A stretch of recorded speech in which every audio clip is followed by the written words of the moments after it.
to welcome from the Sage of Quay, Mike Williams. Mike, welcome to the show. I'm excited. You can tell. Rick, thank you so much for the intro. I hope I live up to it.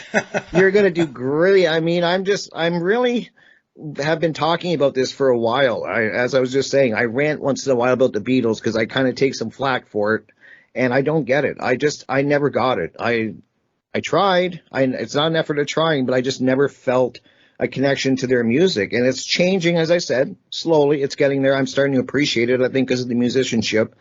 But it's still not like what most fanatics are like. And so, but I like music from that genre. I'm very into, all those other bands. I like the Doors, and I like the Stones, and I like a lot of those older bands. I like Elvis. I mean, I'm all through. The Beatles never stuck with me. So I'm here to learn from you, Mike. I want to know about the Beatles, how they started, what is going on with them. There's a lot of rumors. Is Paul dead? I want to find out what you think. And just wherever you want it to start, right at the beginning. How about the beginning?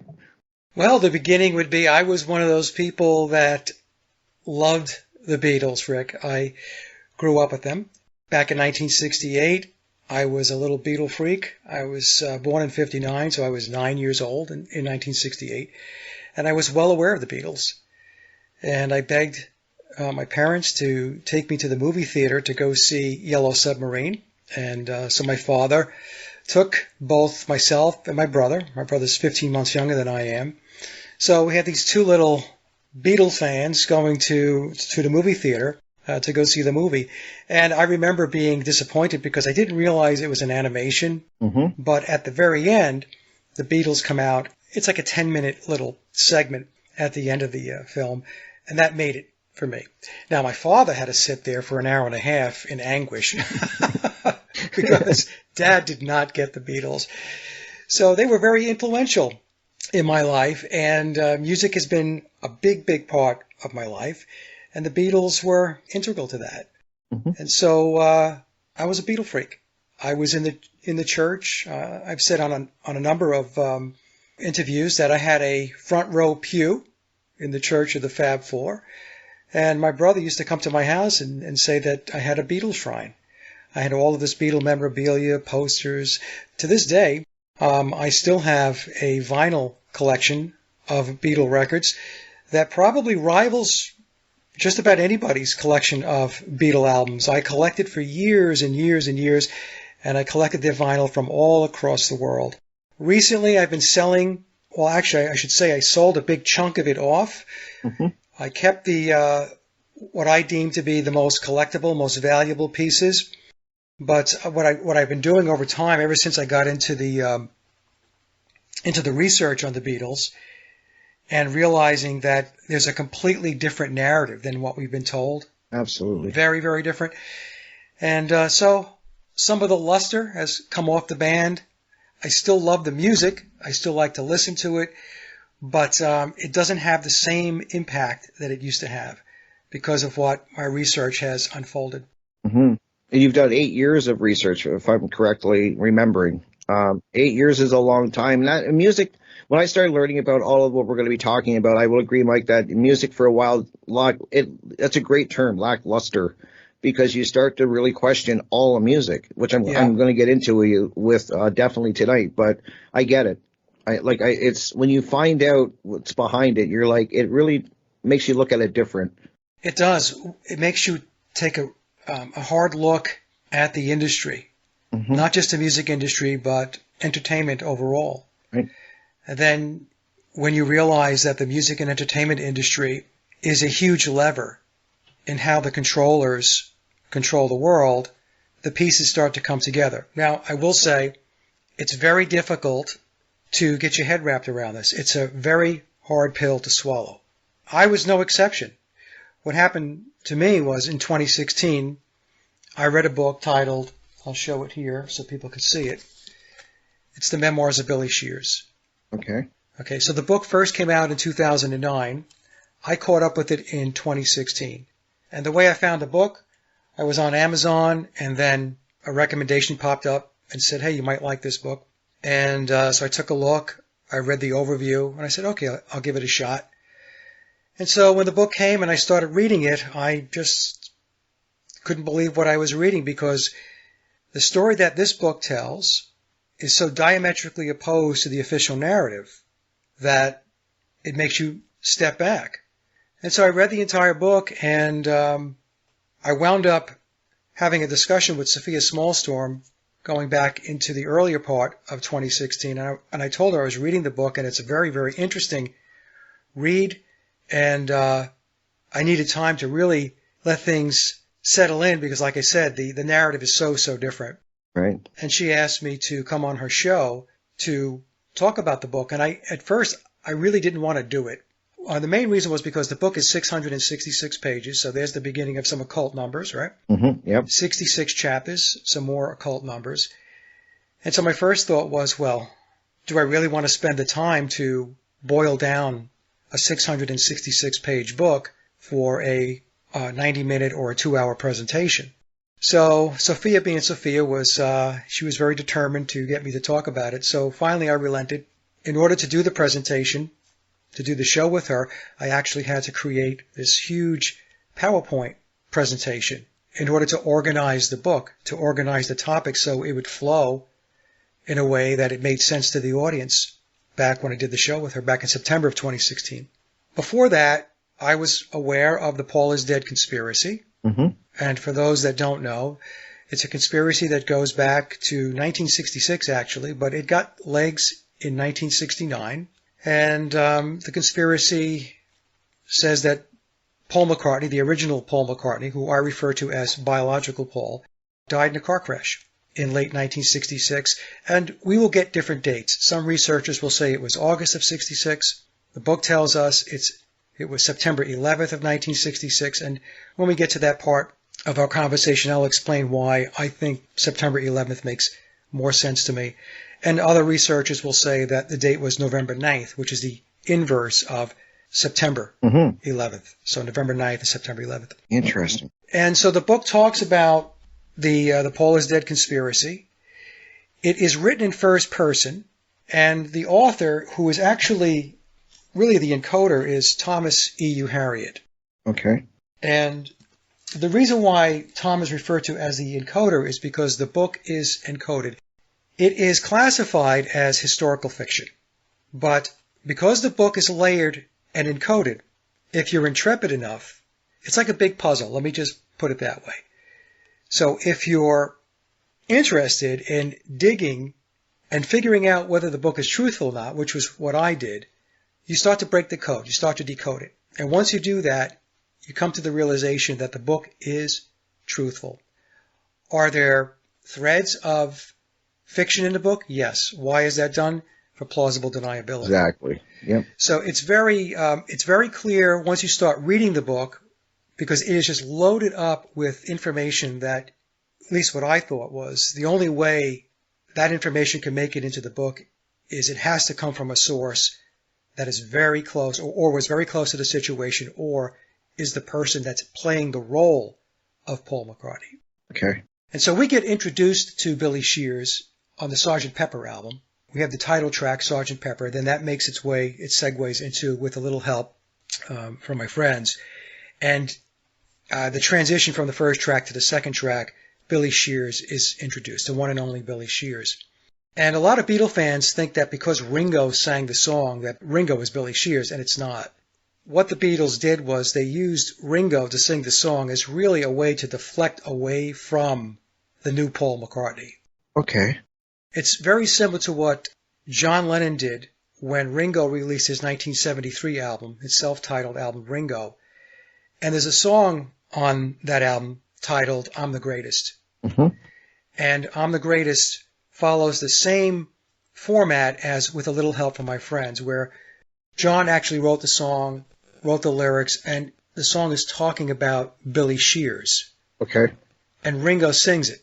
But they're not talking about Ringo. They're referring back to the person that replaced Paul McCartney back in September of 1966. So, hope I didn't get too long-winded on you there. No, that's amazing. I mean, I really want to learn about this because I have heard the Paul is Dead thing. I've heard people go back and forth, not diving too deep into it, but I do like looking. If it comes up, I'll look into it, like a few documentaries and that. I find it interesting. on both sides, and I'm very open to all of this. I mean, I don't know a lot about the Beatles. I don't make any columns about it. I just don't. It's not somebody I focused on a lot. I'm like I said, it's changing. My taste, it's growing on me, and that happened with the Doors. I remember first hearing the Doors. I did not like them. I could not stand them.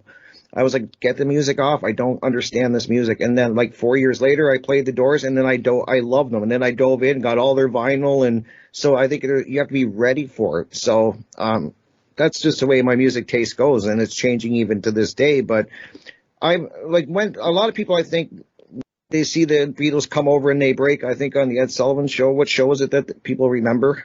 Yeah, it was the Ed Sullivan Show back in '64. Right, but I like the way you go back to the beginning. That's where I want to start. People have this image of the Beatles, like we're saying on the Ed Sullivan Show, but I found their history before that really fascinating. I wonder if a lot of people don't even know about it.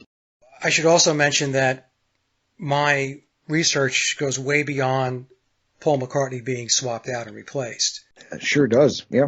So for me, the replacement of Paul McCartney became a subplot, that there's a much larger play at hand. And it has to do with the Beatles as a massive psychological operation to social engineer the world, and being a creation of the Tavistock Institute out of Britain. And the Tavistock Institute reports up through the Committee of 300. And there's a couple of books, if you don't mind me, Rick, taking a moment here to get people acclimated.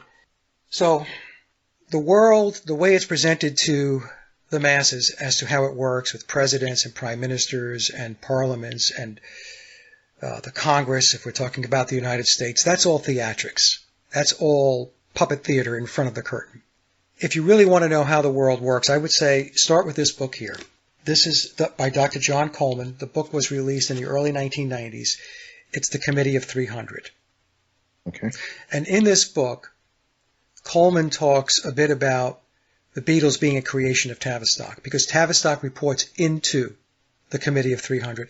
The Committee of 300 refer to themselves as the Olympians, the gods. Oh, wow. Okay? So that's book number one. So once you get through that book and you understand about the Committee of 300, then I recommend these two books to learn about Tavistock. Tavistock is very, very important. And it's very important to understand who they are and how they go about their business. They are fundamental to all of the deception, the social engineering, the mass manipulation, the brainwashing and the mind control that takes place across the world. And this is another topic where a lot of people have a difficult time trying to understand how it is an organization like Tavistock has that much power. And we could talk about it as we progress through the show, and I'll explain it the best I can. But the best way to understand it is not listening to me on this show, because I can only cover it from a high-level perspective because of time. Here's a book by Daniel Estulin. It's called Tavistock, Social Engineering the Masses. So I recommend this book. This is a very good primer. Then what we want to do is, let me see if I have it here. Hopefully I do. Okay, well, there's another book by Dr. John Coleman, and it's his book on Tavistock. I don't have it here in front of me, but that book is absolutely fabulous. So read Daniel's book first, and then jump to Dr. John Coleman's book on Tavistock. Okay. And you'll have a very quick grasp on why it is that they are very, very important to what goes on in the world and how the world operates. Behind all this is an ideology, a spiritual ideology that goes back to this guy, Alister Crowley. Who we're going to dive into. Crazy. Yep. So a very good book to understand Crowley as far as his connections into British intelligence going back to World War I is a book by Richard Spence titled Secret Agent 666. I have to get that book. It's a very good book. Another book on Crowley that I'm about a third of the way through right now, and it's also a very good book, is this one here. It's Alister Crowley and the Cult of Pan. Okay, I got to write that down. Okay. That's another very good book. So that's just some of my recommendations before we get started, because people will ask about Crowley, they will ask about Tavistock, they will ask about the Committee of 300, and like I said, I can only cover so much in an interview. I agree. And to really understand, folks, you're going to have to roll up your sleeves and dig in. You're going to have to read books. You're going to have to do research and connect the dots. Yeah. And that's what happened to me, Mike, is that I've heard it over the years. I've heard of Tavistock, and, I think a lot of listeners have they got kind of an idea of what they are, but it was somebody that emailed me and said, you got to really dig into Tavistock. You can't just watch a 1 hour documentary and think you got the picture, which was the mistake I did at first. And then when I started reading more and diving into it, it really, to me, it's a picture. It's part of the puzzle. I was saying to you when we did our little pre-interview on Saturday, I said, I think that's a major piece of the picture people are missing is the Tavistock and just how powerful they are. I keep trying to tell people on the show what we're up against, right? And that they're into everything. I said, and then some people say, oh, so everything in life is a lie. I'm like, well, it's definitely being manipulated. It's being twisted, and they're into everything. Pick the thing, schooling, medicine, government, anything. They're in there, and they're steering people. And so people have to, like you said, read and really dive into Tavistock and the Committee of 300. It's key to figuring out what's going on in our world today. Yeah, and once you do that, when you used to ask the question, you mean everything is a lie? You'll start to understand that, yes, just about everything is a lie. Agreed. I know it's not something people want to hear, but if you don't want to hear it and you want to deny it, then what's going to happen is it's going to be status quo. Things are going to continue to go the way they're going, and they're not going in a good direction. But if you educate yourself on how the control system works, how the deep state works, how it really works, not this nonsense that they talk about on Fox News and MSNBC and stuff like that, then we increase the odds that we're going to be able to turn the ship around. Because if you don't understand your enemy, if you don't understand their tactics, if you don't understand how they operate, then how are you going to defeat them? I agree with everything you're saying. That's why I'm nodding here. Yeah, so the Beatles are a creation of Tavistock. This came out as a clue, actually, in the memoirs of Billy Shears that I picked up going back a number of years ago with regard to their music. The Beatles not writing all of their own music and not being on all of their recorded tracks. So now what happens, Rick, is with a lot of researchers that do the whole Paul is dead bit, they primarily focus on the replacement of Paul McCartney. So they will major on, well, here's biological Paul McCartney, and here's the guy that replaced him. And some will refer to him as Fall. I call him Billy because he refers to himself as Billy Shears. In the book, he gives us an alias. He says his name is William Shepherd. What does a shepherd do? A shepherd leads flocks. Mm-hmm. And this goes back to the cult of Pan. And we could talk about that a little bit. It does get a bit esoteric. There's a lot of ties back to mythology. Mm-hmm. But this is how the controllers roll. Yep. This is how they do things. So what happened was, when I first got into the whole Paul is dead research, I initially started with looking at the replacement of Paul McCartney. But then what happened was, I thought to myself, things just didn't happen, let's say, in September of 1966. So the story would say that Paul was killed in a car crash, and so then there was a mad rush to go find somebody who can replace him, somebody that looked like him, that plays like him, sings like him, that whole bit there. That's just a story, because there was no last-minute 11th hour rush to go find a replacement. Because what if you couldn't find a replacement? What were you going to do? And then the other thing was, why did they keep it a secret? The standard issue story says, well, the reason why they kept it a secret was because they didn't want to upset the fans, and they were concerned that some fans might hurt themselves or commit suicide because they were so in love with the Beatles and Paul McCartney. I'm not kidding you. Wow. This is some of the narrative that is around why they didn't, when I say they, I'm talking about the controllers, I'm talking about Tavistock, why they didn't announce that Paul McCartney died and they were going to replace him with somebody else in the band. It's a nonsense story, in my opinion. So what we have to do is we have to go back in time, and that's what I did. And this is where I catch a lot of flack by other people in the Paul is dead community and other researchers, because they don't want to touch the piece before he was swapped out, because many of them want to hold on to that story. I call it the Cinderella story, that the Beatles were organic, they evolved naturally, they were prolific genius songwriters. They want to hold on to that bit. I ran into that. I told you that. Sorry, I didn't mean to cut you off, Mike, but I ran into that. And I was telling you that before we went live. I said, boy, I talked to somebody that really loves the Beatles, and I said, I told them that we were going to be talking about this, and they got upset that I even brought it up, that they weren't these great genius musicians at the beginning. And I was like, whoa, like, so I see where I can imagine when the heat you've gotten. What Tavistock majors in, Rick, is creating cults. And their ability to create cults allows them and the controlling system to be able to manage the masses.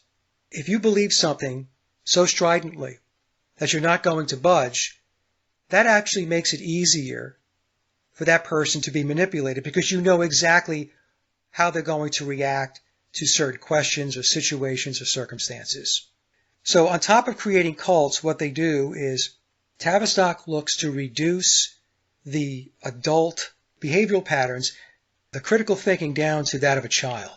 And you see this a lot, not just with the Beatles, but with other bands, where there is a romanticism that takes place with these bands. People are in love with their bands, they're in love with their artists, they're in love with their celebrities and their entertainers, their sports figures, their politicians, the Silicon Valley, quote, icons. Elon Musk as an example. People just fawn over these entertainers. And whenever you do that, when people do that, what they don't realize is what they're doing is they are worshiping. It's idol worship. Then there's a tendency to follow. Even if it's subconscious, they follow. So in the arena of the Beatles, you have this gigantic fan base, with many of them being very fanatical. And they will follow the band to the ends of the earth, even though the band is no longer in existence. And I'll explain more as to why that's so fitting, because I refer to the Beatles as the Pied Pipers of Alister Crowley's Aeon of Horus. And when people worship and they idolize, what they do is they are going outside themselves. They're disempowering themselves, and they're giving up a level of their authority. Because now they're ripe to be told what to do, how to do it, when to do it. We saw this with the March 2020 event. You know, back then, I thought that a lot more people were awake than there actually were. I did too. Yep. I called it a complete hoax way back in March of 2020. And I just did not believe it was going to get legs. And then I was just shocked. Me too. How many people rolled up their sleeves, fell in line, and the rest is history. That's what got me into what I'm doing, was how quickly I saw people roll over. And I've said it on this show. Any of my listeners know that I get going on this sometimes, because I'm like, how quickly, Mike, people forget is the thing that really gets to me too. Like, you know, we don't, you know, now you move, and I know they engineer it this way. They keep the next fear, bullet in the chamber, boom, and they just keep repeating, right. And it's the next fear. But I tell people, they shut the world down. Like, this is not this is the power of that. And I think they were putting a shot across the bow to see if they could get away with it. And I think even they were shocked. I really believe that. I think they were like, oh my God, they're actually going along with this. Like, I can't believe it worked. Yeah, I just didn't think. I had to reset my barometer as to how many people were really awake. Agreed. And guess who was behind all of that, as far as the manipulation and the mind control and the brainwashing and the selling of the whole story? It was Tavistock. The controlling system is an international system. It knows no borders. It does not recognize national sovereignty. We have to understand that. All of the intelligence agencies across the world, especially what we refer to as the West, they all work together. So even though we'll talk about the CIA, and we'll talk about the British MI6, and we'll talk about the Israeli Mossad, even though they're separate entities on paper, they are, for all intents and purposes, one. Because they're all operating and working toward the same goals, the same agenda, which is a one world government with a one world religion. And the reason why I'm giving everybody this backdrop is because the Beatles played a very important role in getting that ball rolling. We'll go back in time. A lot of folks, a lot of Beatle fans, they think they know the beginnings of the Beatles, and that's because, they may have watched documentaries or they may have read books. These documentaries and most of these books are feeding you what I refer to as a Cinderella story. It's the official narrative. It's a fictional account of the Beatles' backstory. Now, are there threads of truth in it? Yes, there are threads of truth, because every lie, every deception has to have some truth. A thread of it, yep. Making its way through it, right, in order to keep it together and make it appear feasible. So, the Beatles wind up in Hamburg, Germany in August of 1960. Before that, they were known as the Quarrymen, and they were doing some gigs at the Casbah Club, which was in the house of Pete Best and his mother, Mona Best. But in August of 1960, they have a manager, and his name is Alan Williams. And Alan Williams, no relation to me, I refer to Alan as their first handler. So he takes them to Hamburg. Now, the other thing we should understand is Hamburg and Frankfurt in Germany are hotbeds for Tavistock. Okay, so that's the first thing we have to understand. Why Hamburg? And when the Beatles get to Hamburg, they are there from August 1960 to December of 1960, and it's a total failure. They get booked in these clubs. They're not very good. In fact, the way I describe it is, and I'm probably being very generous, they were mediocre at best as far as musicianship goes, and they showed absolutely no acumen for songwriting. So they weren't songwriters, and they weren't very good musicians. So we have to understand this. So they leave in December of 1960. They come home dejected. Nothing materialized. Nothing happened. It wasn't a good time. They were living in squalor while they were there. For a moment, let's just pause there. There are images on the internet of the Beatles with occult symbolism, engaging in occult symbolism, surrounded by occult symbolism. And one of those images are images of Paul McCartney and George Harrison with bird cages on their heads. And there's also an image of John Lennon in a Superman shirt with his head next to a bird cage. Now, bird cage symbolism in Illuminati speak is a reference to mind control, being a mind control slave. So we have to keep that in mind. So the whole birdcage thing, for me, raised a red flag. This tells me that it's very possible that the Beatles were in a mind control program from an early age. Now, how early? I don't know. But by having that symbolism out there, that's communicating out that there's a mind control program involved. That's where I landed with it. Agreed. Yep. Now, it gets even more interesting because when we take a look at the image of John Lennon with his head next to the birdcage, he's got a Superman shirt on. That's also now telling us about John Lennon being tied into a mind control program, but the Superman shirt is in reference to the Übermensch, the superhuman. And this is a philosophy and an ideology of the controllers. It's a philosophy and ideology of Alister Crowley, of Nietzsche. So we've all heard Yuval Harari saying that they have gotten to the point now where they have evolved, or they're in a position of being godlike. They are gods now. So I hope most people have heard that nut job talk about this. Yeah, I hope so. So when we talk about the Übermensch, the superhuman, that is a reference to becoming godlike.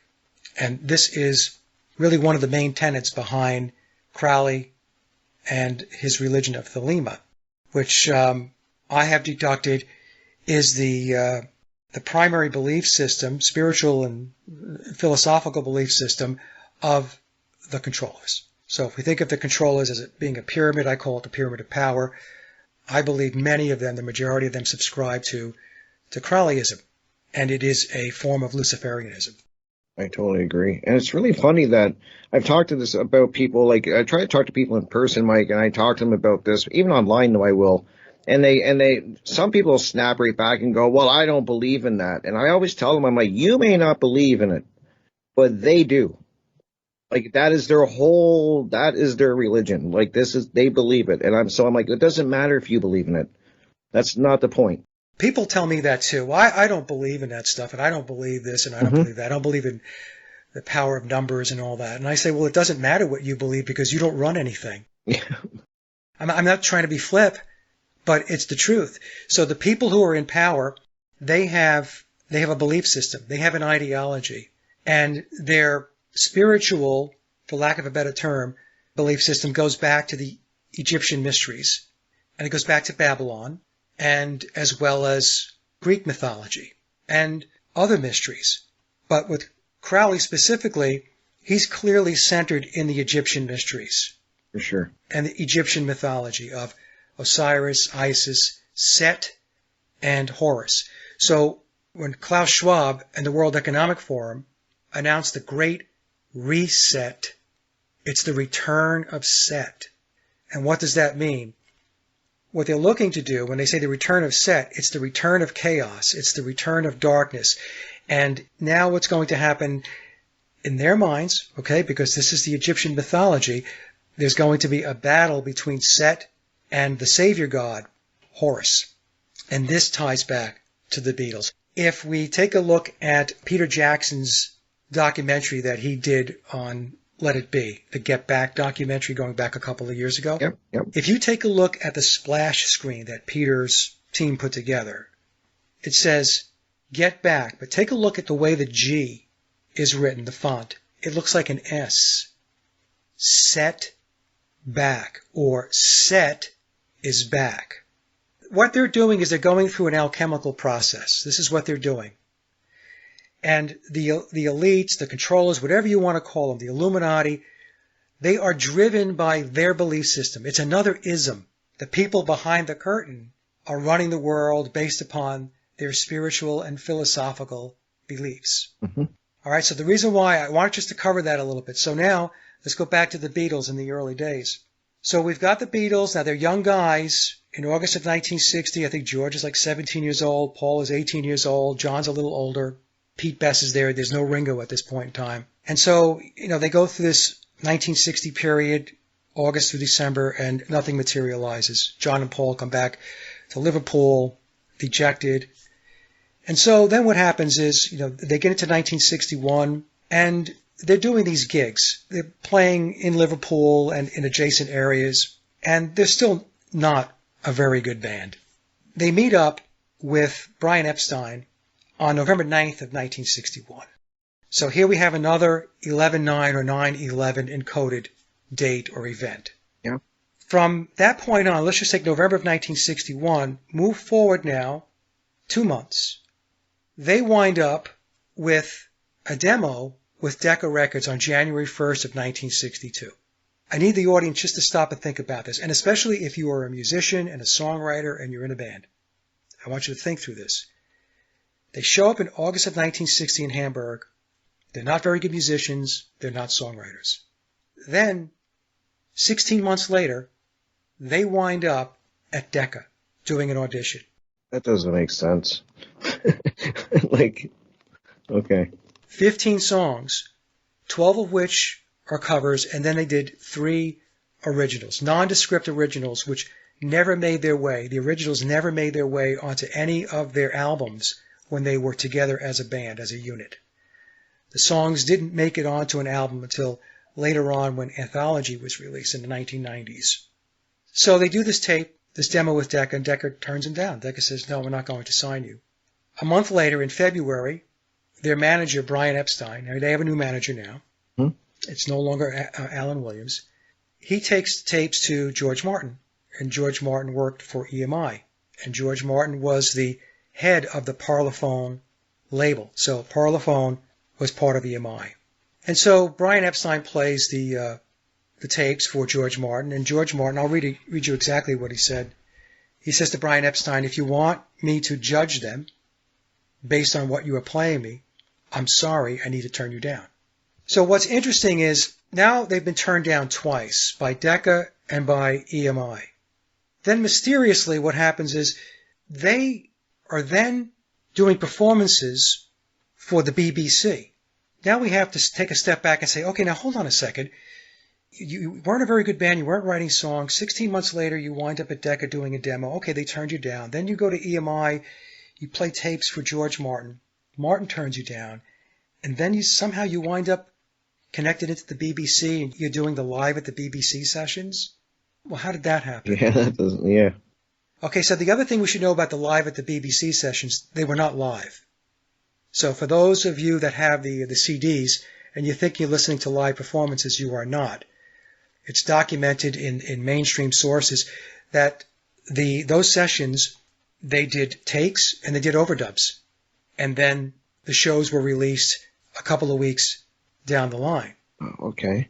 I don't even believe the Beatles were playing on those BBC sessions that we're hearing on the CDs. Session players with the Beatles doing the vocals, but we can get into that in a little bit. So then what happens is, so now the Beatles are starting their BBC gigs, and that runs through, I think it was mid-1965.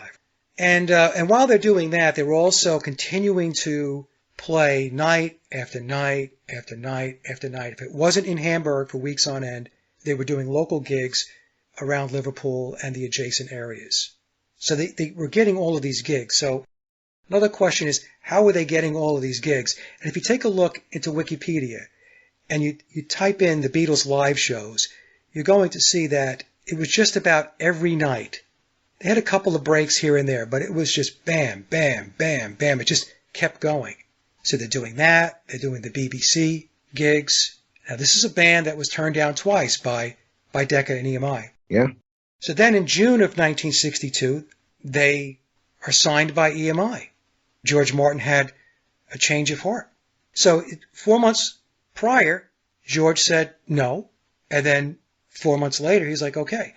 Now, in the book, it tells us that George Martin was instructed to reverse his decision and sign the band. Now, the question becomes, who made the phone call to George to tell him wrong answer? I'll give you a little bit of backstory. George reported to a guy by the name of Len Wood. And Len Wood and George Martin, ultimately reported up to the chairman of EMI, Sir Joseph Lockwood. Now, when I did the research on this, I wanted to understand, why was George Martin's decision reversed? George Martin wasn't just a producer, folks. He was the head of the Parlophone label. He was promoted to head the Parlophone label in 1955 when Oscar Prius resigned. Now, some people are under the belief, because this is what the official narrative tells us, that George Martin he was doing classical records and he was doing comedy records like with Peter Sellers and the Goons and stuff like that. And he didn't know anything about rock and roll and yada, yada, yada, yada. That's not true. When George Martin took over the Parlophone label, he was looking to bring in current acts, which means rock and roll. He was looking to bring rock and roll to the label. Yeah. Because he's heading up the label, right? He doesn't want the label to die on the vine with comedy records and classical music. So that whole bit where people are told that he didn't know anything about rock and roll and the Beatles taught him rock and roll, that's not true, based upon my research. Okay. George was way ahead of the curve, looking for acts to bring in so that he could pump up the label and have an inventory of artists. Now, what happened in 1962 is the Beatles recorded two songs, Love Me Do and P.S. I Love You. And his immediate boss, George Martin, his immediate boss was Len Wood. There was some tension between the two of them.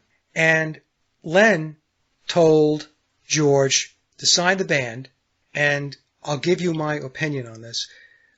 I believe Len Wood had the bigger picture understood as far as where the Beatles were going. So he told George Martin, look, sign them. And Len Wood was looking to flow the publishing rights, at the very least for the first two songs, which were recorded in 1962, Love Me Do and P.S. I Love You, to EMI's publishing arm. Because there's going to be a lot of money if you own the publishing rights to the Beatles' music. So even though they were starting with the first two songs, I believe it's possible Len knew what was coming. He was in on the overall strategy of where the band was going to be taken. George Martin signs it, but then George Martin does not lead the Beatles publishing to EMI. I want to say this carefully because I don't want to make it sound like George Martin was behind this, but he was having discussions with Brian Epstein about forming a different publishing company, like a standalone publishing company, which became Northern Songs. And Northern Songs came in under the umbrella of Dick James Music, which was a huge publisher back in the day. Now, why did George Martin do this, right? So George Martin was having issues with EMI because he didn't feel he was being compensated properly. He had compensation concerns, and he would voice them periodically with Len Wood. So again, this is conjecture on my part, folks. I'm speculating because I haven't found anything that spells out exactly why it is there was this change in decision from not signing them to signing them. So I think what happened was there was a little tit for tat going back and forth between Len Wood and George Martin. So George said, okay, fine, we'll sign him. But the publishing didn't go to EMI.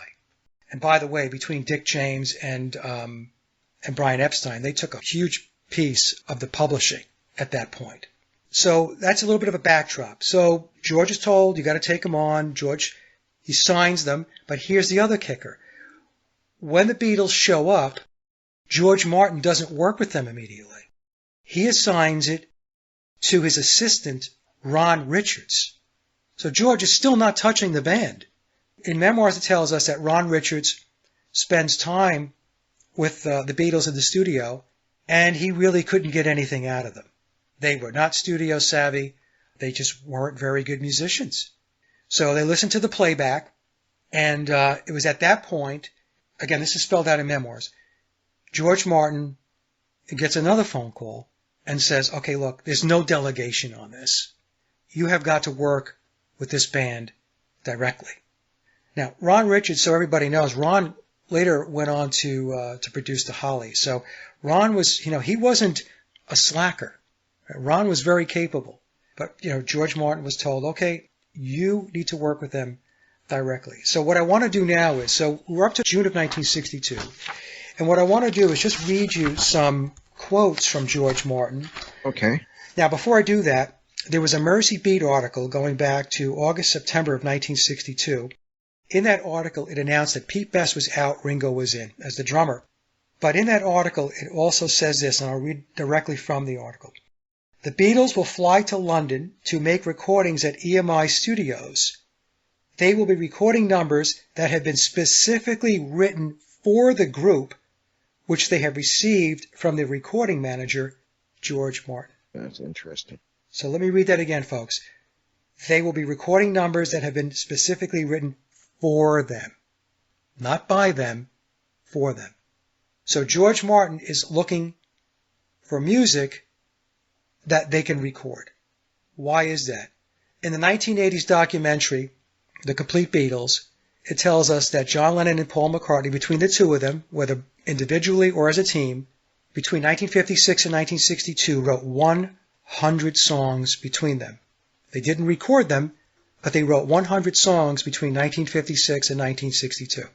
Yet, when they get signed by EMI, apparently they didn't have any songs to bring to George Martin, or if they had songs, George Martin deemed them as not good enough. Not good enough, yeah. To be recorded, right? So Here are some other things that George said. On meeting the Beatles in 1962, he said, I wasn't terribly impressed with the first stuff they did. In a documentary that is titled Produced by George Martin, there is a scene where George Martin is speaking to Howard Goodall. Howard Goodall is a composer and a broadcaster. He's a very accomplished composer. And George says to Howard, they had this wonderful charisma. They made you feel good, but I thought their music was rubbish.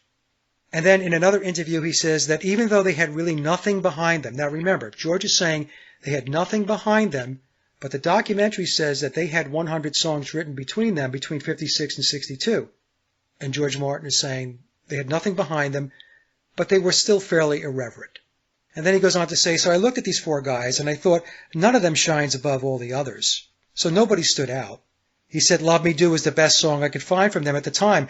I was very conscious it was not the big hit I was looking for. And then in another interview, he says that they certainly had no, and then he pauses for a second because he's measuring his words. He says, it wasn't too obvious. They can be songwriters at this stage. Love Me Do was the best thing they had. So this is coming out of the mouth of George Martin. Right, right. So back in the day, between their first UK release, Please Please Me, and Rubber Soul, their sound engineer was a gentleman by the name of Norman Smith.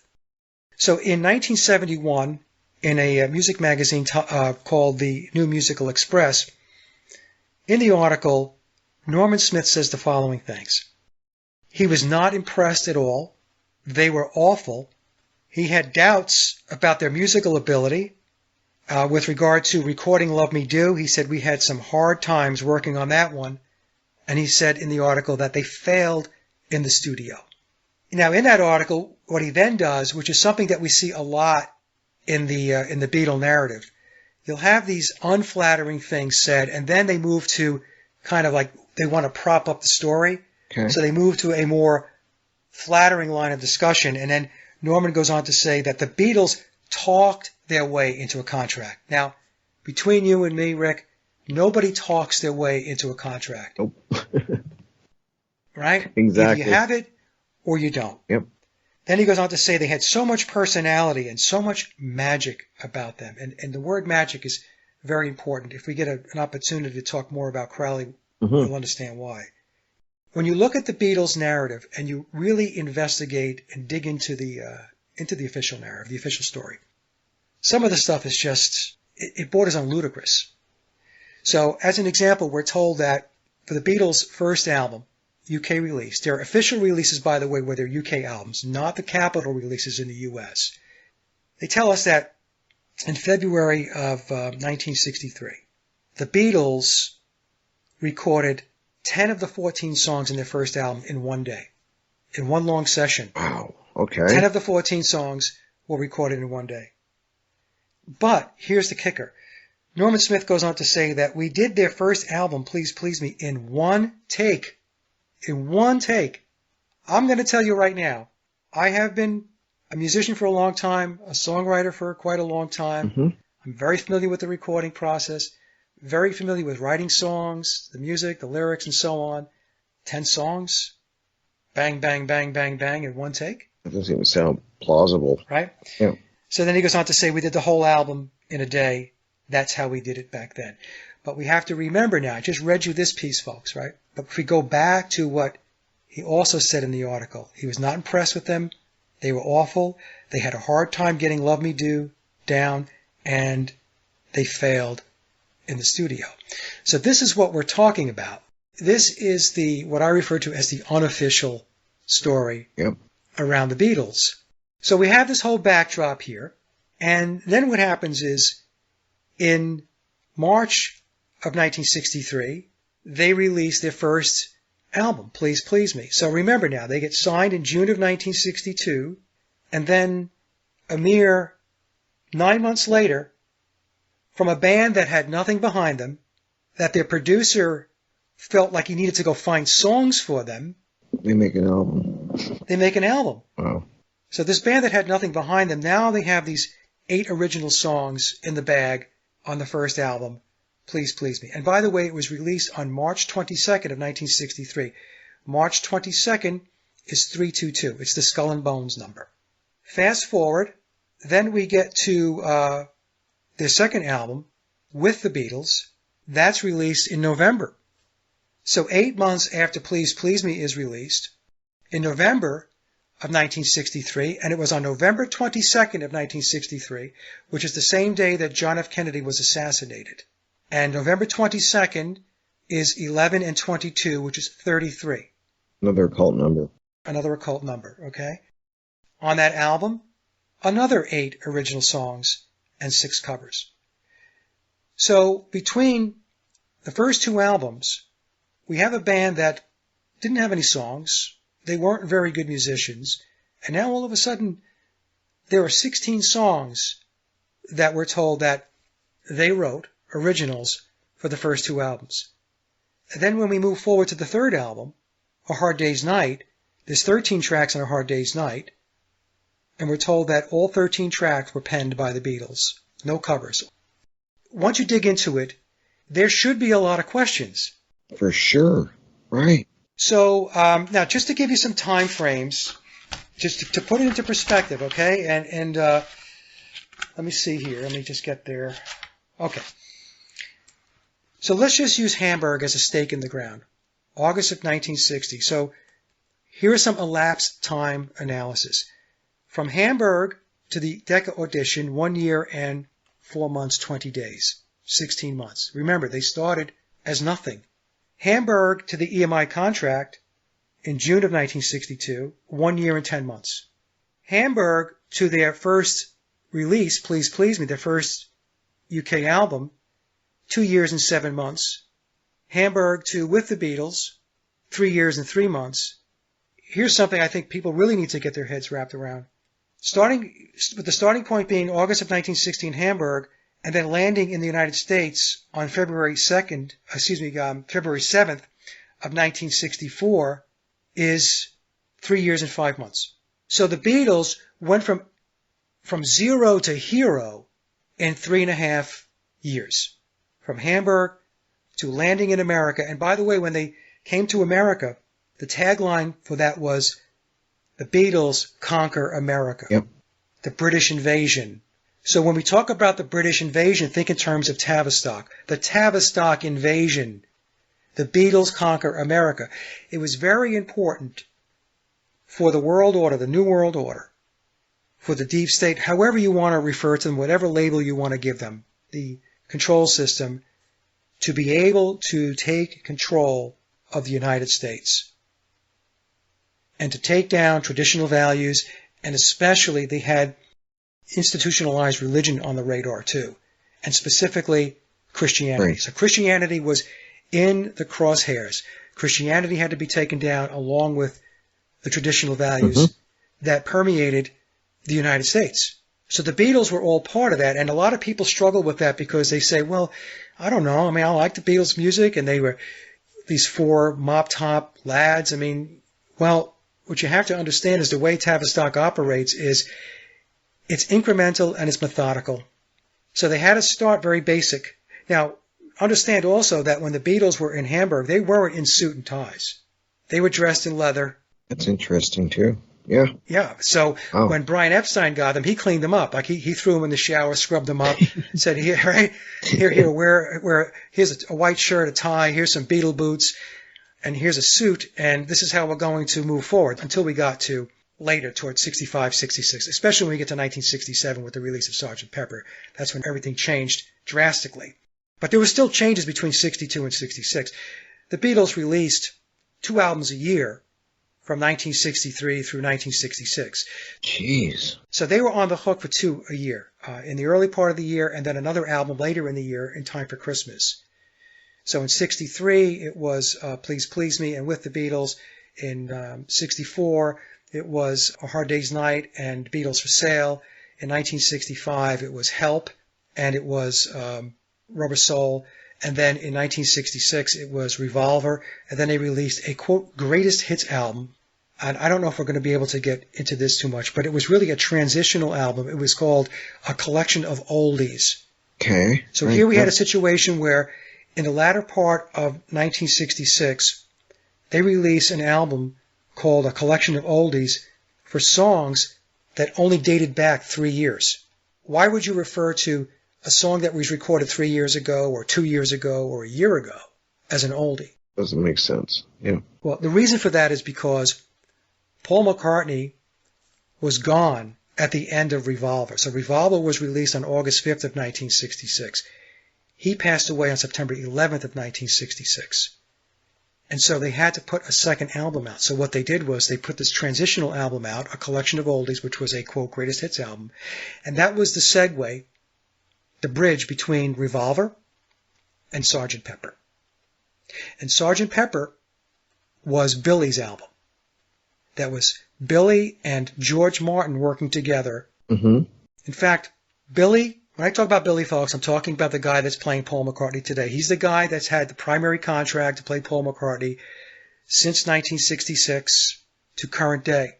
So when we think in terms of Paul McCartney, the actual biological Paul was there from 62 to 66. If we just separate out the Hamburg days, I'm talking about when the Beatles were popular, Right. for 4 years. And then from 1966 to 2024, that's Billy. So that's why so many people have a hard time with this too, because the guy that they have been looking at for almost 60 years is the replacement. Right. Okay? By the way, Tavistock also was putting out images that included doubles and lookalikes. I was told by a source that from the very beginning, there were 3 doubles and or lookalikes for each Beatle right out of the gate. And doubles and lookalikes were used throughout the Beatles' timeline and also into their solo career. I have a clip. It's a dialogue between Mike Campbell and Benmont Tench from Tom Petty's band, the Heartbreakers. And it's just Mike and Benmont speaking, and they're talking about how Ringo sent a double to one of their recording sessions. And they were laughing. They said, this guy looks just like him. They were saying that when Ringo can't or doesn't want to do gigs or be at a certain event, he taps his double to go make the trip. Now, this is not me telling you that this happened. I have the clip on my YouTube channel, and you can listen to Mike Campbell and Benmont Tench of the Heartbreakers have a discussion about their experience with Ringo's double. And the book tells us Billy still uses a double to this day. That's some of the background that a lot of people don't know about. That's fascinating. The Beatles were not writing music in that early period. They were not writing music in Hamburg. Their Hamburg stints, they were playing like 7 hours a night. In an interview I have with Pete Best, going back many years ago, Pete said that when they were in Hamburg, they would show up at the venue, at the bar or the club at 6 p.m., and they would play for 7 hours a night. They would then head back to wherever they were sleeping, wherever they were hanging out. In the very early days back in the 1960s, they were in an old vacated cinema. That's where they were hanging their hat at night after the gigs. When I mentioned before, they were living in squalor. That's really what it was. It got better as they were being handled and groomed going through 61 into 1962, but they weren't writing music. So what Hamburg and their live gigs in Liverpool and areas adjacent to Liverpool, what that was all about was that was boot camp. That makes sense. That was to get the Beatles to learn to be better musicians, not great musicians. In fact, in a June 1966 interview at the Hilton in Japan, Paul McCartney is asked about their songwriting and their musicianship, and he says that we never claimed to be great musicians. We're adequate. That's him saying that. That's him saying that. Now, what we have to keep in mind is in August of 1966, in June of 1966, I should say. There's another interview in August of 1966 I'll talk about in a minute. In June of 1966, they were just wrapping up the recording of Revolver, which is considered a seminal record, along with Rubber Soul and even Help. And for one of the main songwriters, Paul McCartney, to say that they were adequate, I mean, that doesn't make any sense. It doesn't. How could you have all of that under your belt? 7 albums at that moment in time. Please Please Me through Revolver. And then just say that, we aren't very good musicians. We never claimed to be, and we're adequate. It just doesn't resonate. It doesn't make sense. And in August 5th, 1966 interview, that was the day that Revolver was released. In that interview, he said that they were limited as a group. They were not very good musically. And he also made a comment. The Cinderella story tells us that the Beatles were writing music all the time. They were writing when they had their free time. They were writing when they were on tour. They were writing when they were filming movies. They were writing when they were in the recording studio. And in the August 5th, 1966 interview with the BBC, Paul McCartney states that the Beatles wrote in great big batches whenever they had to go in to do a record or a film. So he was saying that they were writing in great big batches. They were writing 12, 14, 16 songs in big batches. And during that interview, the BBC interviewer He came across like he didn't even kind of believe that statement, because he said, I always thought it was quite impossible to sit down and write 12 songs in a great big batch. Yeah, from scratch? Wow. Try writing a song, people. Like, I mean, I'm a musician now and I play with musicians, and try hashing out a song. Never mind that many. It's not easy. Like, it's not. But the most important thing, Rick, about what Paul said, and it's coming from the horse's mouth, is Paul took the official narrative, which says that they were writing all the time. They were writing when they were eating breakfast, when they were on the crapper. It didn't matter where they were always writing on the back of napkins and all of this stuff. And he said, that's not true. We wrote in great big batches. He took the official narrative and he just blew it out of the sky. Yep, exactly. But he presented another problem when he said that, because the problem he presented is, okay, so how is that done? How do you write 12, 14, 16 songs in a very, very short period of time? How do you do that? That's a good question. And that was never explained. In fact, when the BBC interviewer questioned the feasibility of writing 12 songs, just sitting down at a time, and said that it seems impossible, John said, well, it is at times quite impossible. So the point is that within the mainstream information that's out there about the Beatles, the truth is actually out there, but it's hidden in plain sight. It's what we see all the time with many, many conspiracies. You just have to read between the lines. You have to look under certain covers, under certain hoods, and you'll find information that you're really not supposed to know. But when you find it, if you're intrepid enough, you start to ask questions. So with me, what happened was I want to move to if you don't mind, Rick, to why I concluded that they did not write all their own music. Absolutely. I was going to ask you. So yeah, perfect. Yeah, so let me just take everybody through that. So what happened was, I was reading memoirs. There was a passage it began on page 350 in one of the previous editions. I think the book has been updated 4 or 5 times. And the paragraph said that George Martin was going to take their little songs and make them great. So I thought to myself, well, they're supposed to be prolific genius songwriters. What is this bit about their little songs? And George Martin was going to make them great. And then the next page segues to the Committee of 300.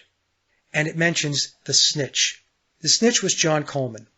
Coleman was a former intelligence officer with British intelligence, the British military. He turned whistleblower. And so in his Committee of 300 book, he talks about Tavistock creating the Beatles and the music being written for them.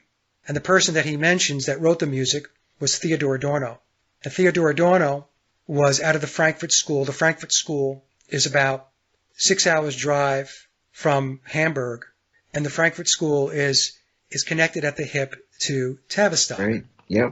So now, I don't agree with Coleman, Dr. Coleman, with all due respect, that Theodore Adorno wrote all of the music. I believe that Theodore Adorno was in an oversight capacity.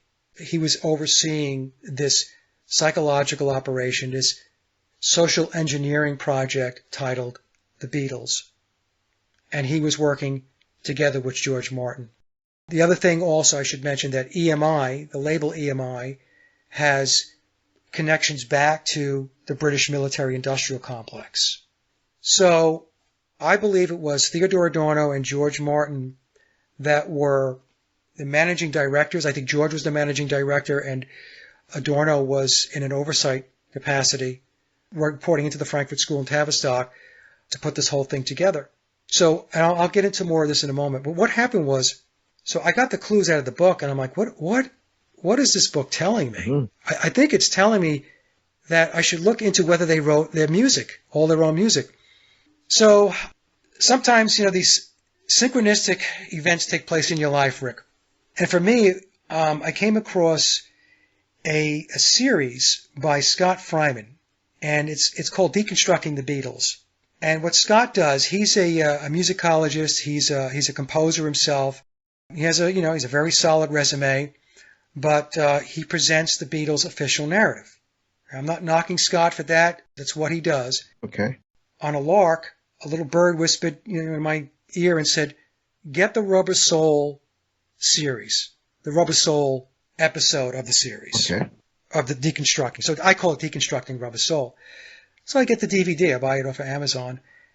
And I get like 15, 20 minutes into it, Rick. And it's saying that the Beatles came in with essentially no backlog of music. They had to write 16 songs from scratch in the studio, 14 for the album, and 2 for a double A-side single. And they had to do this. They had to write both the music and lyrics. They had to learn the songs. So in other words, if John and Paul wrote a song, or if George wrote a song, they had to bring it to the other band members so that they can learn the song. Hey guys, this is how the song goes. What do you think? Then they had to rehearse the songs. And then once you introduce a song to the band, there's a give and take. Mm-hmm. Absolutely. There's an ebb and flow about how this song should play out. Absolutely. Yep. Maybe the verse should change. Maybe we should add a little bit of this, a little bit of that. Hey, maybe we should extend the bridge. Maybe it doesn't need a bridge. How about the chorus sounds a little more like this? Let's add some keyboards. I'm just smiling because with the people I jam with, you're so right. Like you bring it and this discussion goes on for hours. Like add this, pull this, try this. So we're to believe that the Beatles wrote, learned, rehearsed, arranged, recorded, and mixed 16 brand new songs from scratch in 30 days. They came into the studio on October 11th of 1965 to record Rubber Soul. The recording started on the next day, October 12th, but they were in the studio on October 11th, according to Scott Fryman. And they finished up on November 11th into the wee hours of the night, actually in the early morning hours of November 12th. Mm-hmm. So on November 11th, we're told that they finished up recording 4 songs in one long session. 2 of those songs, we're told, didn't even exist prior to November 11th, the last day of recording. The 2 songs that were, allegedly written on November 11th and recorded on that day, not only just recorded, but written, learned, rehearsed, recorded, was You Won't See Me and Girl. They finished up I'm Looking Through You, which we're told that they started on November 6th. So 5 days later, on November 11th, they finish up I'm Looking Through You.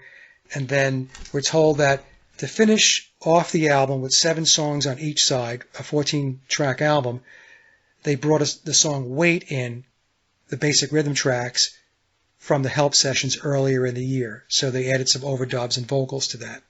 Now, I'm going to say that doing that 4 songs, I don't even care if you brought one in from earlier in the year, if you still had to do overdubs and vocals, to get all of that done within 13 hours or whatever in a single day is not possible. I'm with you on that one. It's not possible. So, I had a couple of friends of mine. We did a show a number of months back. We discussed how the whole process works when you're putting a song together. One of the examples I use is, when I record, I might go through 4 or 5 guitars to get the right sound. I might check out a half a dozen amps to get the right amp sound. I might try different effects to make sure I get exactly what it is that I have in my head, because that's how it works. You have something in your head, and you want to take what's in your head and you want to be able to represent that audibly. And that's, that's really the basis of when you're songwriting and you're recording. Now, the other thing, too, what this says is that everything they touched, every song they started, they completed. That means not only the music, but the lyrics. It means they never stumbled, Rick. Oh, okay. It says they never had any false starts. So let me just take the folks through the calendar a little bit. I'm not going to go through the whole thing because we're getting really short on time here. But so they arrived at EMI. 1 day later, they wrote, rehearsed, recorded, and completed Run for Your Life. The second day in, they nailed Drive My Car. Wrote the music, the lyrics, rehearsed it, had it in the bag 2 days after they arrived in the studio. They had Day Tripper nailed down on day 5. If I Needed Someone on day 7. Norwegian Wood on day 10. In My Life and Nowhere Man were both completed on the same day, 11 days in, on October 22nd. And we can work it out. 18 days in was in the bag on October 29th. And so I'm not going to go through November, but it's the same pattern in November. Right. So what we're seeing here is a conveyor belt. And writing music, lyrically and musically, is not a conveyor belt process. Well, that makes a lot, like, that's what I hope people listening understand is it's one thing if you're a band and you're out in the circuit and you're developing, which most bands do. They tour, they do little bar gigs, they're honing their craft. That's why a lot of bands have an amazing first album. They have their whole life to craft it. And the point is they go into the studio and they have a lot of it hammered out. They're just doing, they do some fine tuning and stuff like that. But what you're talking about is going into a studio with nothing. Nothing. And writing it and doing what you're saying. That is a feat. That is astronomical. A point I brought up a number of times in my presentations is I mentioned earlier that the Beatles were on the hook for 2 albums a year, right? That's a lot of music. Wow. So when we take a look at 1963, they had their 2 albums, Please Please Me with the Beatles, and the Beatles had a very, very hectic schedule. But they still had time to write 16 original songs for those first 2 albums. Then we get to 1964, and that's really when Beatlemania really kicked into high gear. So now the Beatles are doing worldwide tours in 1964. They did a movie, A Hard Day's Night, was sandwiched in between the recording period for the album of A Hard Day's Night. So not only were they in a period of time when they were recording the album, but they were also on a movie set filming a movie, and they were touring, and they were doing news conferences, and guess what? They came up with 13 original songs for A Hard Day's Night and 8 songs for Beatles for Sale. That's 21 original songs in that hectic period. And then as we get to 1965, Help is their first album in 65. Touring slows down a little bit beginning in 1965, but again, when they had the period of time when they were recording Help, they were also on the set to film the movie Help. And we're told that John Lennon wrote the song, I think it was Wait, on the movie set of Help. But I have an interview that was published in The Independent going back a number of years ago where John Lennon said that they were in a haze of marijuana the whole time that they were filming the movie Help. I remember that. Yeah. They were basically useless by the time they got to lunch, and the director of the film, Richard Lester, knew he had to try to get everything as much as he possibly could, as much filming as he possibly could into the earlier part of the day, because once they hit midday, it was all she wrote. They were so stoned, they were useless. But we're told that they wrote 12 songs for Help. It was a 14-track album, 12 were originals, and there were 2 covers. And then something happened, Rick. Everybody fell asleep. Everybody nodded off at the wheel because nobody was checking in with anybody about how they were coming along with songs for Rubber Soul. Okay. You see the point I'm making? Yes. So Yep. with all this busy schedule and everything that they were doing in 63, 64, and the beginning of 65, somehow they still found time to write music, we're told, allegedly. Mm-hmm. But then it goes dark. Brian Epstein, I mean, he didn't contact John Lennon and Paul McCartney or even George Harrison and say, hey guys, how are we doing with the songs? How many do you have? Because I have, and George Martin, we have studio time booked in October at EMI Studios, and we're going to need 16 songs. Mm-hmm. 14 for the album, Yep. 2 for a single. So I hope you guys are banging out tunes.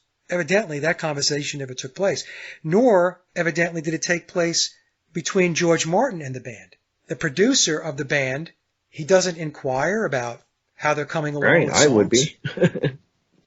So Yeah. what happened was before they entered the studio on October 11th of 1965, 6 weeks before that, they were on their U.S. tour. The U.S. tour ends on August 31st, and then they have a 6-week break before they go into the studio. And some people want to claim that they wrote the 16 songs or whatever number of songs people want to say they wrote. Because some people want to argue and say, oh, they had some songs in the bag. I say, okay, look, you know what? I'm not going to argue this. Pick the number of songs, 10, 12, 14. That's still a ton of songs that you have to write from scratch and that you have to nail down within 30 days. I say 16 because I don't believe they came in with anything, and I'll explain why in a moment. Okay. So people want to say, oh, well, they were writing while they were on holiday between when the tour ended and when they had to show up EMI on October 11th of 65. The problem with that is the official narrative tells us that's not what they were doing during their holiday. In fact, in one of Mark Lewison's books, I have two of his books, he clearly states that that period of time, that 6 weeks between when the tour ended and when they had to go into the studio to record Rubber Soul, the Beatles were on vacation. They were on holiday with no work. And if people want to argue that writing songs is not work, I'm going to tell you, try it. Yep. It's work, okay? Yep. Getting your band together, writing songs, rehearsing, going back and forth. And let me tell you, many times personalities clash. There could be arguments. That's the life of being in a band, folks. Mm-hmm. For those of you who have never been in a band, I'm telling you from experience, that's how it works. And you can get these stories from many, many other bands. In fact, many of the bands that you follow, there'll be stories like this where they were at each other. Look at the Kinks. Oh, yeah. Right? Yeah. Right? They're a classic example. So what happened was I said, well, this makes no sense to me. Like I said, this is conveyor belt stuff. And so we go back to the August 5th, 66 interview, and John Lennon and Paul McCartney said that it's a bit of a drag for the first two songs. They're talking about writing music. They said the last LP, and I believe they were talking about Revolver because they did the interview when Revolver was released on August 5th. We took weeks just trying to get one song written. So if it took you weeks to get one song written for Revolver, how did you write 16 songs in weeks? Because what's 30 days? 30 days is 4 weeks. Yep. And then in that same interview, Paul said we're limited as a group. We're the first to say we're not all that good musically. The other thing with the Rubber Soul sessions is not one song took more than 5 takes to record the basic rhythm tracks. Jeez. Now remember, they came in with nothing, Rick. Yeah. Every song was 5 takes or less to nail the basic rhythm tracks. If we fast forward to the White Album sessions in 1968, I mean, you could take a look at Mark Lewison's books. Dozens of takes to get those songs done. 20, 30, 40, 50, 60, 70. I think it was 100 takes to get the song Not Guilty recorded, which never made it onto a Beatle album. George released it as a solo song.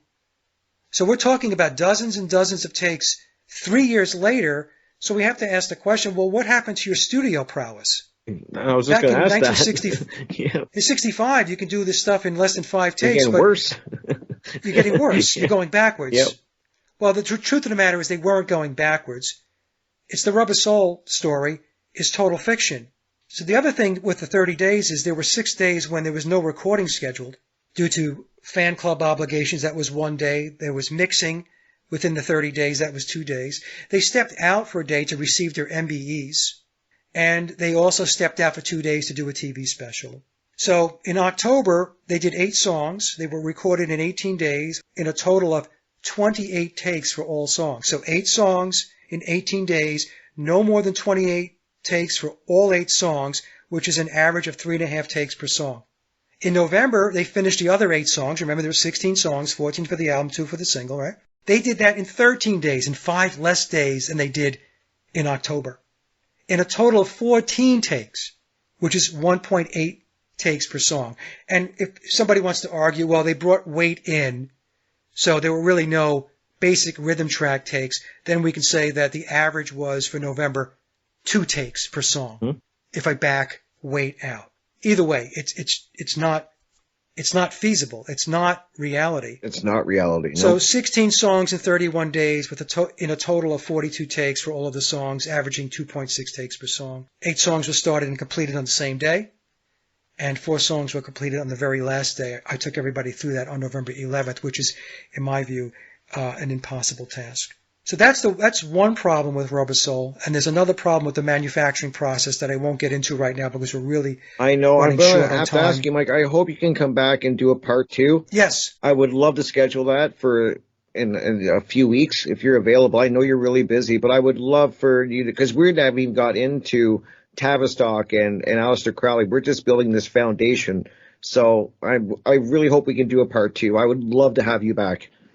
No, we'll definitely do a part 2, Rick. And I knew that we were going to have a lot of difficulty getting all of this in 2 hours. That's the thing with this. I've been at this for 8 years. There is so much. Yeah. I mean, I can talk about Tavistock and Alister Crowley for 2 hours. That's why I was going to go with part 2. Like, I'm glad we're building this foundation because, believe me, for all the listeners, this all ties in. What we're building here is very important to when we do part 2. So that's why I wanted to build this strong foundation, because then we can get into how they work. Like, I can see it, but people that haven't looked into what we know might not see what's happening, but I can see what's happening. So, and Tavistock and the Committee of 300 and is a very detrimental in what we're talking about. So this is important, this part. But let me just, I'll give everybody the punchline, because I'm sure people are saying, well, Mike, like, well, how did it get done? Because the album it was released. Right. So how was it done? The way it was done, folks, is that all of the songs were pre-written by ghostwriters, songwriters, and they were recorded by session musicians. While the Beatles were out doing their tours, doing their films, and doing everything that they did publicly, behind the scenes, George Martin was pulling the music together. He pulled the studio musicians together. They recorded the instrumental tracks. And so the Beatles' job when they came in to the studio was to sing the vocals. So when Paul McCartney said that they wrote in great big batches, I believe what Paul McCartney was really saying was they had to learn the vocals in great big batches. So when the Beatles showed up at the studio on October 11th, George Martin already had the instrumental tracks recorded, and I'm sure there was a guide vocal so that they could listen to it, and then they could learn the vocals, they could learn the melodies, work on the harmonies. That's what they did for 30 days. That's what I concluded was the process for the Beatles from 1962 through 1966, and even going into the 67 to 70 period, although during the Billy period, 67 through 70, the Beatles, John Lennon and George Harrison in particular, were writing more of their own material and playing on more of the recorded tracks, but ghost writers and session players were still being utilized right through 1970. That makes sense to me, yeah. So that's the punchline. And by the way, if people think that that's a strange concept, I recommend a couple of, actually 3 documentaries you should watch. The Wrecking Crew. Watch The Wrecking Crew. That's how records got made. Pop records got made in the 1960s and the 1970s. And in England, they had their version of The Wrecking Crew with people like Vic Flick, Big Jim Sullivan. Also watched the documentary Hired Gun. That one's great. Yeah. Yeah, Hired Gun picks up where The Wrecking Crew leaves off. So from the 1980s on, you'll see how these session players, they're the people that are on those tracks. In fact, if you watch Hired Gun, I have to watch it again, it tells us that on the Aerosmith albums, it wasn't Joe Perry on some of those tracks. And the last one, and because I know we're really we got like 30 seconds, so let's... Muscle Shoals. Watch Muscle Shoals, and that is amazing. Another documentary. Wow. Must watch. Thank you so much, Mike. I'm already looking forward to part 2. I will set that up, guys. I will have Mike back, I promise. And we're going to dive into this even deeper, and it's going to be a must listen. Mike, where can they find all your work in that? I want you to have the last 30 seconds. Okay, my hub website, Sage of Quay, SAGEOFQUAY.com. It's all of my links are there. Perfect.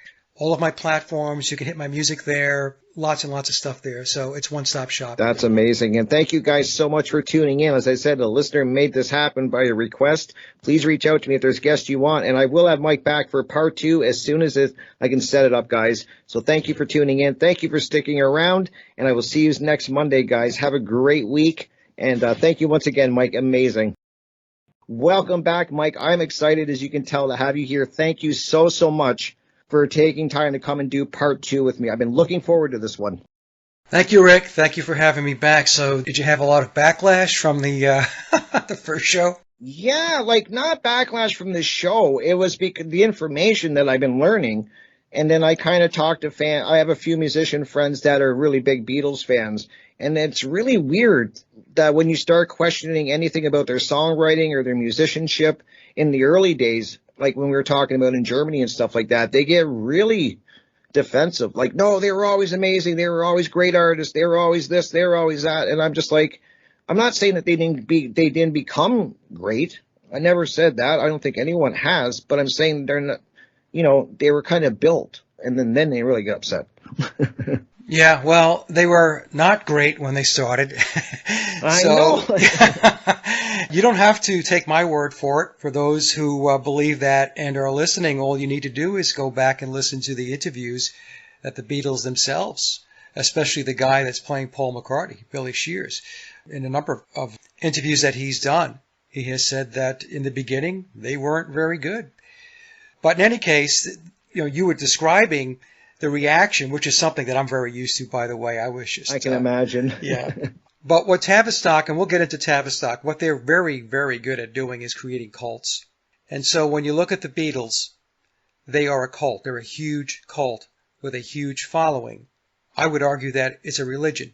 It's another ism.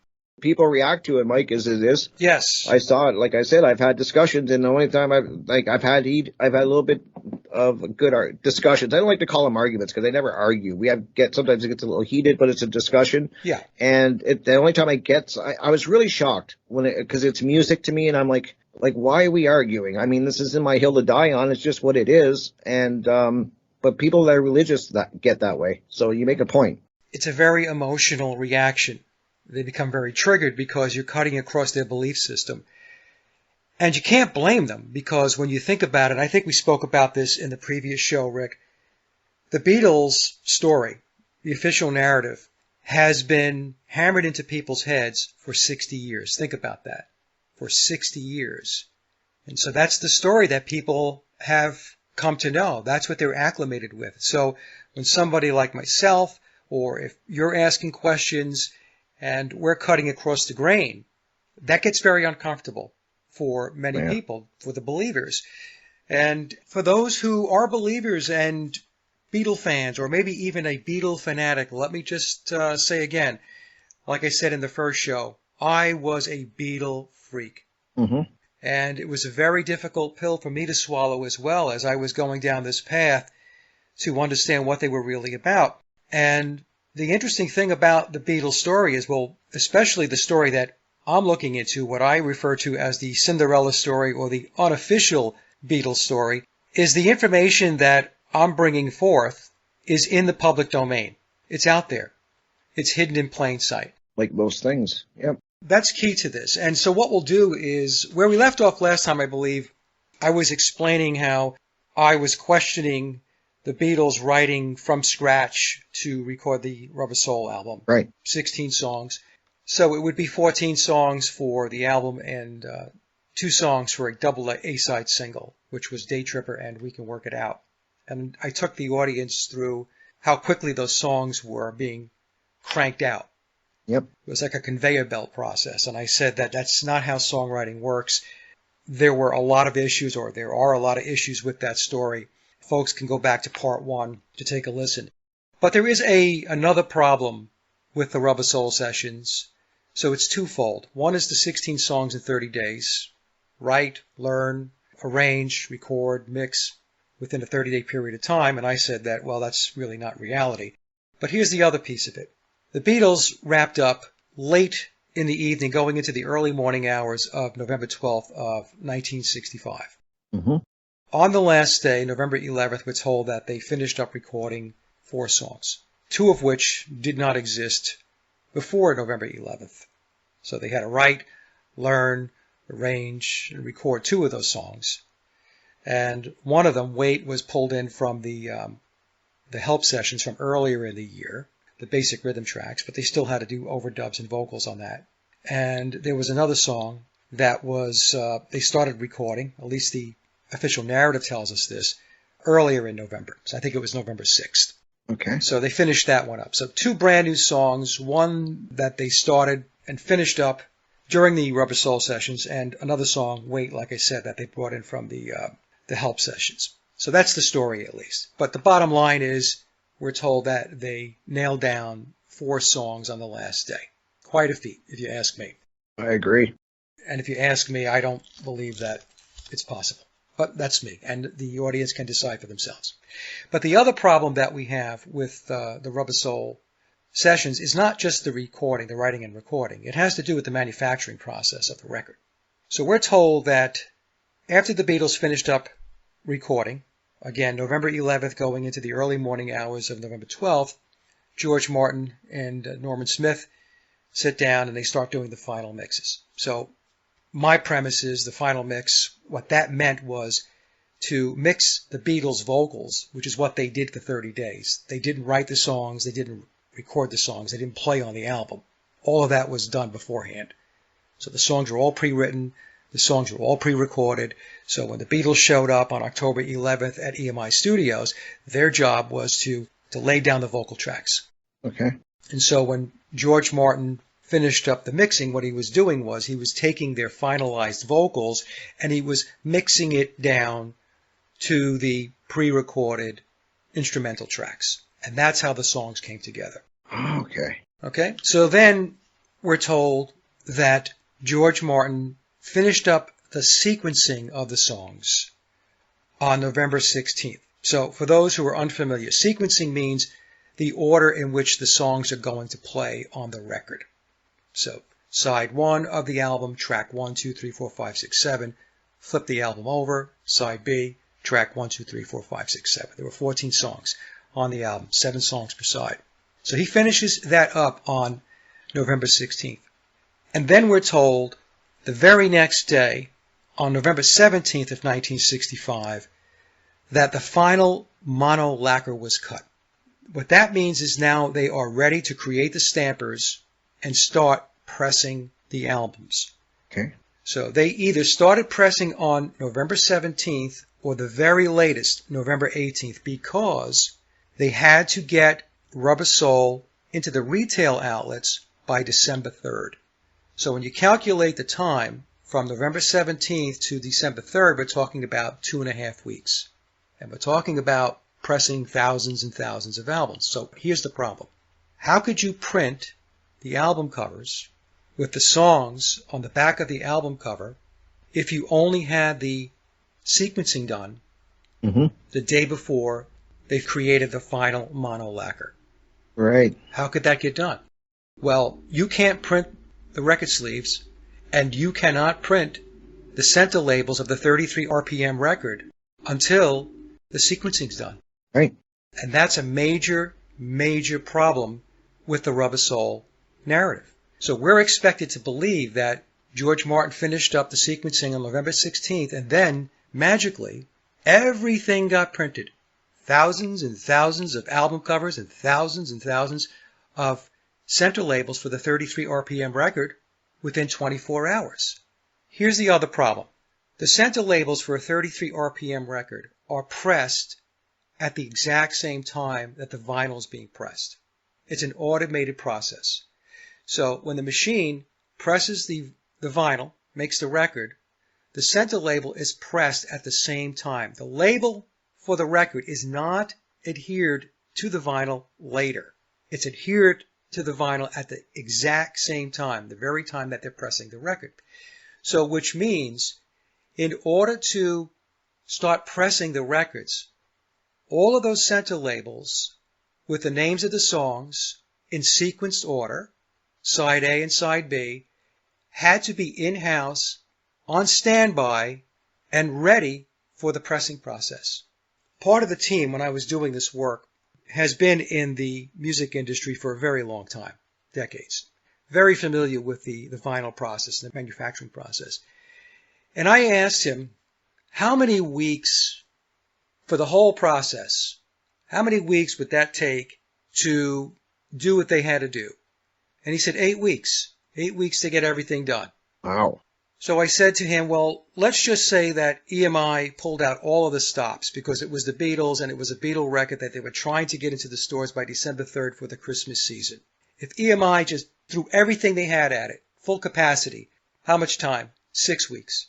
But the Beatles were able to, or EMI, George Martin was able to get finished up, recording on November 11th / the 12th, sequencing done on the 16th of November, and the records in stores by December 3rd in 2.5 weeks. So it's a problem. I was also told by the person that was working with me on this that the printing process alone, called 4-color printing, it took a week for the ink to dry on the record sleeves, what they refer to as the slicks, before they could start handling them to create the actual album jackets, adhering them to the cardboard jackets and all that stuff. So it takes a week for the ink to dry, yet they got everything out the door starting on November 17th when the lacquer was cut, in stores on December 3rd in a little over 2 weeks. It doesn't work. It's a big problem. for the story. So the 16 songs is one piece of it, and then the manufacturing process, the printing process. And by the way, you know, when you do all this stuff, when you print, everything has to be proofed. That's true. You know, it's not like today where we have all of this digital ability and we can make changes on the fly. Any changes that had to be made, if there was an error in the printing, maybe they could have misspelled a word in a song title or whatever. That was a longer process than what would happen today in the digital age if something like that took place, you know? Right. So we're dealing with printing technology that goes back 6 decades. It's not today, so you can't think in terms of today's process. Okay, so that was just to finish up part 2 of what was the problem with Rubber Soul. So what happened was, once I took a look at this, I concluded that, okay, so what happened was the Beatles did not write the songs. They were not playing on the recorded tracks. The time frame in which they were operating in did not make it possible. It was not feasible. And so I concluded that between 1962 and 1966, that was the process that the Beatles were involved in. They did not write the songs. They weren't on the recorded tracks. They came in to sing the vocals. That was their job. Their job was to be a vocal group. But they were sold to us as this group of brilliant songwriters, genius songwriters, prolific songwriters, Yep. great musicians, but it's just a story.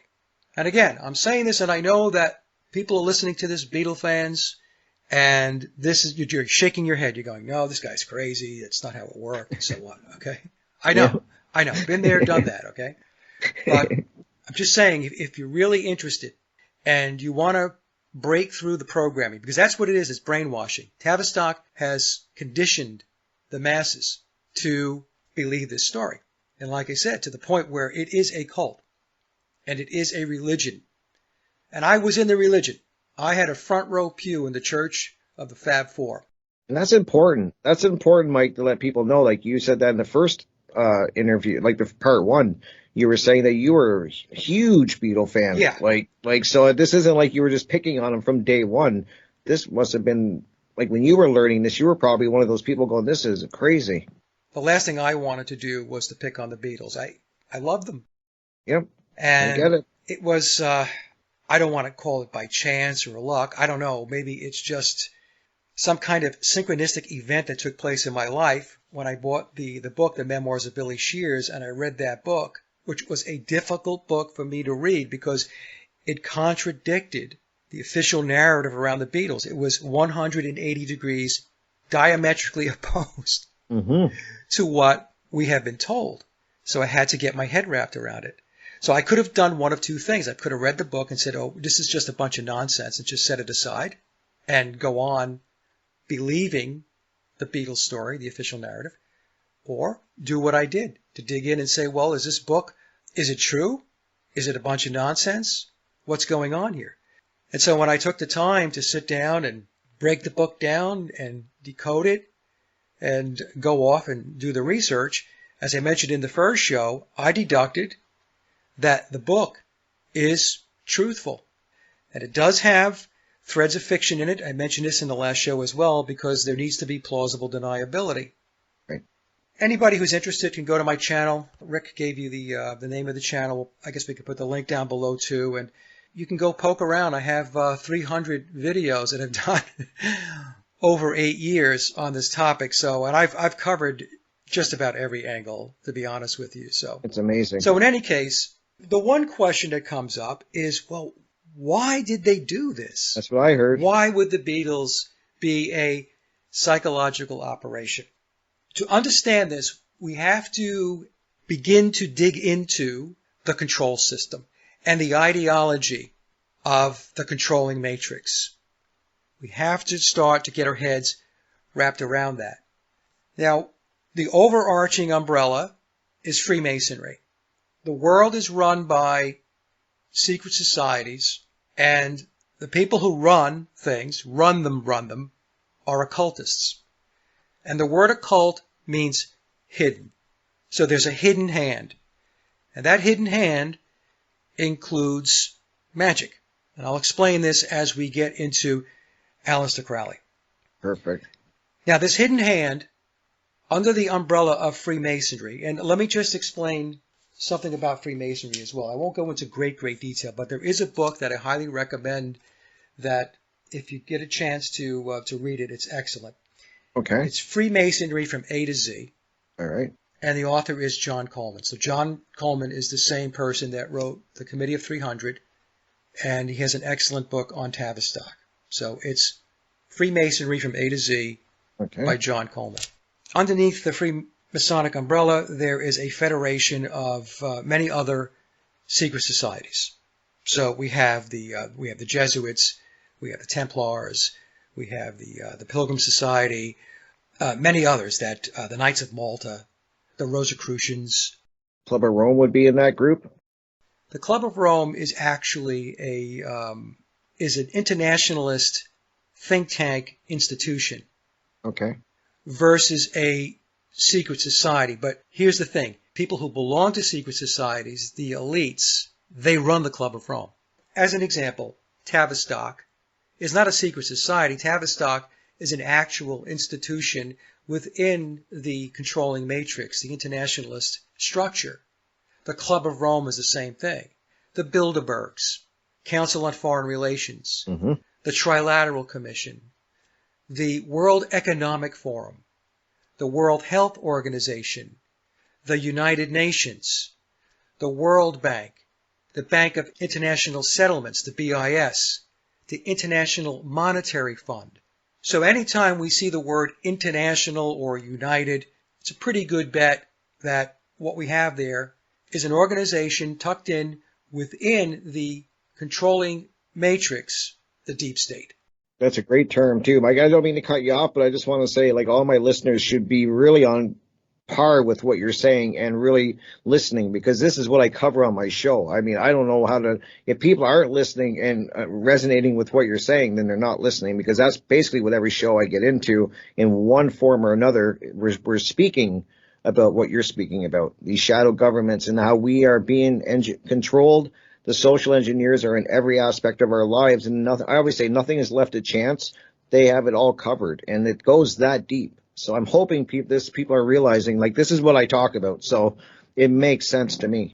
When I talk about the secret societies, it's also important to understand that these people, they're not just members of one secret society. Right. So they could be a Freemason and a Jesuit. They could be a Jesuit and a Rosicrucian. They could be a Freemason and a Templar. They could be a Freemason and belong to the Pilgrim Society. Now, the Pilgrim Society is a very powerful secret society that very few people know about. I haven't heard that one. There's a great YouTube channel, American Intelligence Media. They don't do a lot of videos, but when they do, it's pretty good stuff. Okay. So the Pilgrim Society is made up of the Eastern liberal elites. So this would be the Rockefellers, the Carnegies, the Fords, the Morgans, all of the names that we're familiar with. Think in terms of the American Industrial Revolution from that time period. Okay. Very powerful families. And they're tied into the British elitist system. So the Pilgrim Society is comprised of American elites and British elites. And the control system goes up through Britain, back up through the inner city of London, referred to as the Crown Corporation.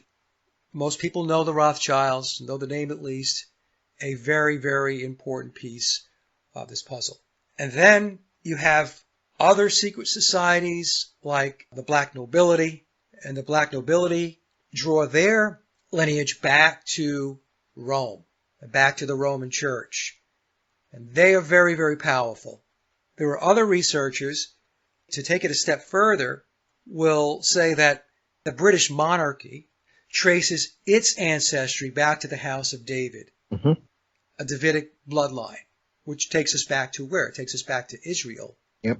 This is stuff people need to hear and how deep it goes. I think that's the problem, is a lot of people, at least I speak with, they have a really hard time knowing how deep it runs. And it's like, this is really deep and it's very hidden, but it's hidden in plain sight. I love when you said that, because that's what I say. Like, it's out there.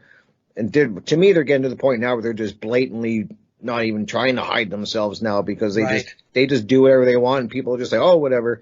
But That's what I'm trying to tell people what we're up against. We're up against social engineers that are master psychologists that know it, how we think better than we ever could. And they have studied us and they are steering us. It's not easy to march through this because it's very complicated. It is. And if you ask 10 researchers to explain the hierarchy of the control system, you might very well get 10 different answers. Very true. They'll explain the same players, but who exactly is where on the ladder in the pecking order, that in all likelihood would differ. But what I explain to people is it's more important at this point in time to understand that there is a control system and you're being controlled. That's the most important thing right now. Agreed. After you figure that out, then you can do the research to figure out, okay, well, who are these people? Who are these organizations? Who are these secret societies? When did they enter into the game? Like I said, it's complicated. So to talk about the black nobility as an example, I think it was John Coleman mentions that some of the black nobility actually sit on the Committee of 300. So we're talking about very powerful families. The British monarchy goes back to, at least Robert Sepper said that the British royal family goes back to the House of David. And there was another researcher recently that said the exact same thing. So anyway, that would explain some of, in fact, it probably would explain a lot about what's going on right now with Israel. Oh, for sure, you're right, and I'm glad you brought up Tavistock too in the Committee of 300 because I was saying maybe I've said a lot of my show, Mike, and I know maybe in the first show that we did that I think everybody's heard that name Tavistock in the Committee of 300, but I had somebody once email me that told me about it, and they're like, yeah, but you got to go deeper. Don't just look at the surface of that. You have to start digging in to what Tavistock is and how deep it goes. And when that's what I've been doing. That's lately what I've been doing. And my mind's blown. I'm like, wow. Like people have to look into what Mike is saying. Tavistock, Committee of 300. When you figure that out, you're going to see the world and you're going to go, I get it, what they're doing. Right. So in the last show, I mentioned there's two books, Daniel Estulin's book on Tavistock and Dr. John Coleman's book on Tavistock. Now, Daniel's book was, I think he published it in 2008, and Dr. Coleman published his back, I think, in 2005. So what we have to keep in mind is they're giving us all of this information about Tavistock, and that was 20 years ago. And like Rick said, when you start digging into Tavistock and you read those two books to start, it will blow your mind. And what will blow your mind even more is when you take a step back, you pause and you think, wow, and that was 20 years ago. So what has happened 20 years since? Because we're sitting in 2024 now. This all goes back to the Egyptian mysteries and back to the Babylonian mysteries, back to the priesthood. So those are the two primary threads, back to Egypt, back to Babylon. So this will give you an idea of how long this has been around. So let me just read this here. This is, I got this off of Henry Mackow's website, some interesting information on the black nobility. It says the most powerful of the black nobility families are located in Italy, Germany. Germany's important because where were the Beatles? The Beatles were in Hamburg, Germany. Where is the Frankfurt School? In Germany. Switzerland, Britain, Holland, and Greece in that order. Their roots may be traced back to the Venetian oligarchs. This is what I was mentioning before. Back to Italy, back to Rome, who are of Khazar extraction. Now, the Khazars, the Khazarian Empire, has to do with the Jewish control system, and they married into these royal houses in the early part of the 12th century. According to researcher and author John Coleman, a Committee of 300 was established early in the 18th century, although it did not take on its present form until around 1897, when the China opium trade was legalized. It goes back to what I was saying before. There's a lot of players. It's very intricate.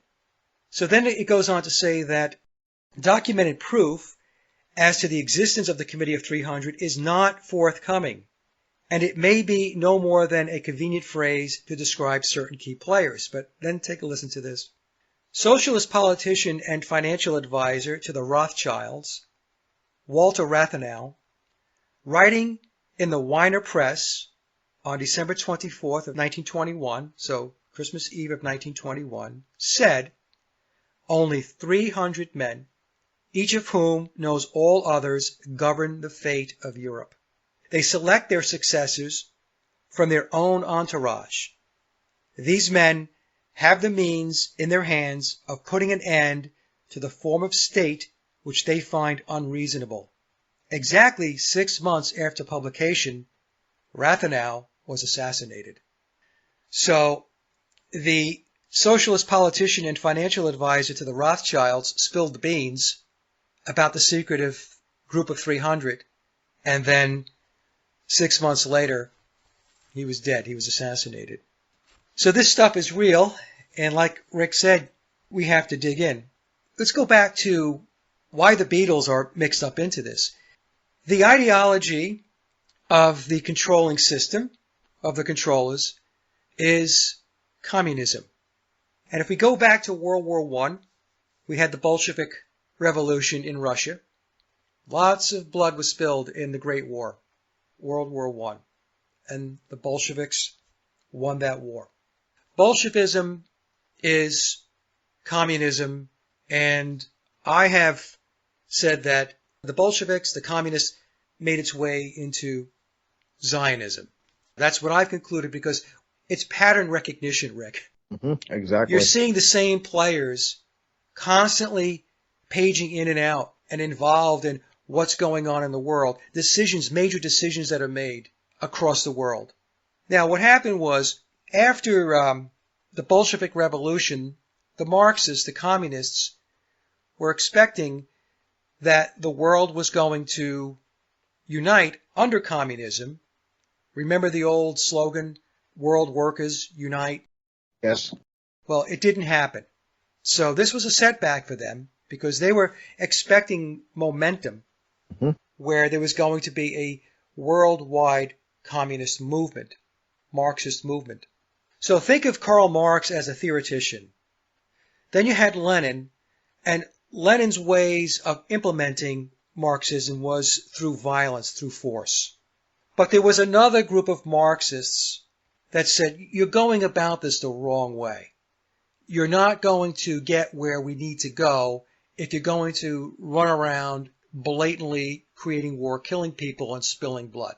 That's not going to work. So enter a group of Marxists known as the Frankfurt School. So the Frankfurt School is really an adjunct to the University of Frankfurt. So it's not actually a school. It's a group of intellectuals, Jewish intellectuals, that formulated a way in which to get Marxism implemented worldwide without the violence. That's known as cultural Marxism. So cultural Marxism, what it looks to do, it looks to subvert from within. So they infiltrate the institutions of a country, the government, the politics, and they start to break it down from within. When you go and you read about the Frankfurt School, and the four primary members were Max Horkheimer, Theodor Adorno, who John Coleman ties into the Beatles, and I believe Dr. Coleman is correct, Herbert Marcuse, and Erich Fromm. So let me just, I'll go through the Frankfurt School in a moment here, but I just want to read a quote from Max Horkheimer from the Frankfurt School.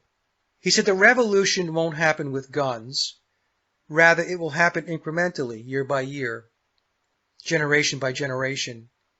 We will gradually infiltrate their educational institutions and their political offices, transforming them slowly into Marxist entities as we move towards universal egalitarianism." So when you read about cultural Marxism and the Frankfurt School, you're going to see the word egalitarian a lot. Think of it in terms of equal outcomes versus equal opportunity. Right. They're thinking in terms of some utopia where there is no class structure, everything is taken care of. I'm hoping most people understand at least the basic tenets of what Marxism is about. I would hope so. And I hope they realize that what you're speaking about right now, Mike, is key. And if you're looking at what's been going on in our world, you have to, I hope they can see that this is what's exactly going on. They're infiltrating everything, like you said, from the inside and basically rotting it from the inside out. One of the institutions, the industries that they infiltrated, obviously, would be Hollywood, entertainment, and the music industry. Okay? But we'll just put that on pause for now.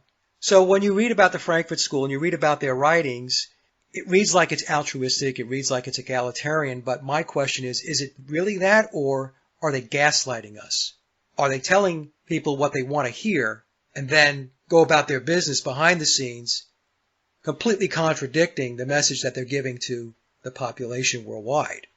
Bertrand Russell, who was connected into the Frankfurt School, and I believe Bertrand Russell was also connected into the Fabian Society. Now, the Fabian Society is another organization very similar to the Frankfurt School, but they were out of England, and they were huge into eugenics. And the symbol for the Fabian Society is a wolf in sheep's clothing. They're going to make change, but it's going to be methodical and incremental. So Bertrand Russell said that the goal was to produce an unshakable conviction that snow is black. So to brainwash people and condition them to accept irrational, illogical situations, conditions, environments, thinking. So cultural Marxism looks to subvert from within. The other thing is, when we look at the Frankfurt School and we take a look at this ideology, there are synergies between the protocols of Zion and Frankfurt's critical theory ideology. So that's what the Frankfurt School was known for. Their cultural Marxism was done through a theory called critical theory. Critical theory, what it does is it divides the masses into two categories: oppressors and victims. So think about that. What do we have today? Oppressors and victims. And we've had that for a long time. We're constantly bombarded with that ideology. The intent was to destabilize society and destroy the oppressive order.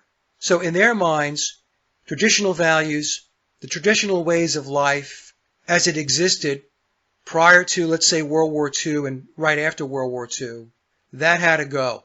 Institutionalized religion, especially Christianity. So what critical theory does is it dissects existing social beliefs and criticizes them in a way to redefine existing beliefs, as well as values and morals, which they say were imposed by governments, religions, etc. So these government organizations and these religions are oppressive, and therefore they are inhibiting human potential. Now, I'm assuming that if you're into the truth and you've been into alternative research and you're taking a look at what's going on in the world today, you can see how this is out there today, this type of ideology. So the Frankfurt School recommended the creation of racial divides, other types of racial conflicts that have been manufactured, continual change to create confusion. That's another one of their tactics. Teaching sex and alternative sexual lifestyles to children, undermining the authority of schools and teachers, promoting excessive drinking and drugs, emptying churches. I mentioned before about the war on Christianity. Now, in John Coleman's book, he tells us that Freemasons despise Christianity. Contrary to what they say publicly, their doctrine has no room and no patience for Christianity. Also in John Coleman's book, he explains that, I believe it's the 26th degree in the 33 degrees of the Scottish Rite of Freemasonry, when he's told that Lucifer is their god. Prior to that, to enter into Freemasonry, all you need is a belief in a god. It doesn't matter who that god is. But by the 26th degree, according to John Coleman, it's spelled out. Lucifer is their god. Where they're going with this is a pagan-based spiritual ideology and lifestyle. And I'll talk about the cult of Pan, because the cult of Pan is tied into Luciferianism. It's tied into this paganism. And I'm going to read something from a book, a very good book, Alister Crowley and the Cult of Pan, where it describes the attributes of Pan. And we're going to be able to lay that up against what's going on in the world today and what has been going on in the world in the past. And hopefully we'll be able to connect some dots. One of their other ways of doing things, or one of their ways of disrupting society, is to create an unreliable legal system, dependency on the state, and controlling the media to dumb down the masses and to encourage the breakdown of the family. And we'll get into the breakdown of the family in a moment, because they are anti the husband, the strong male.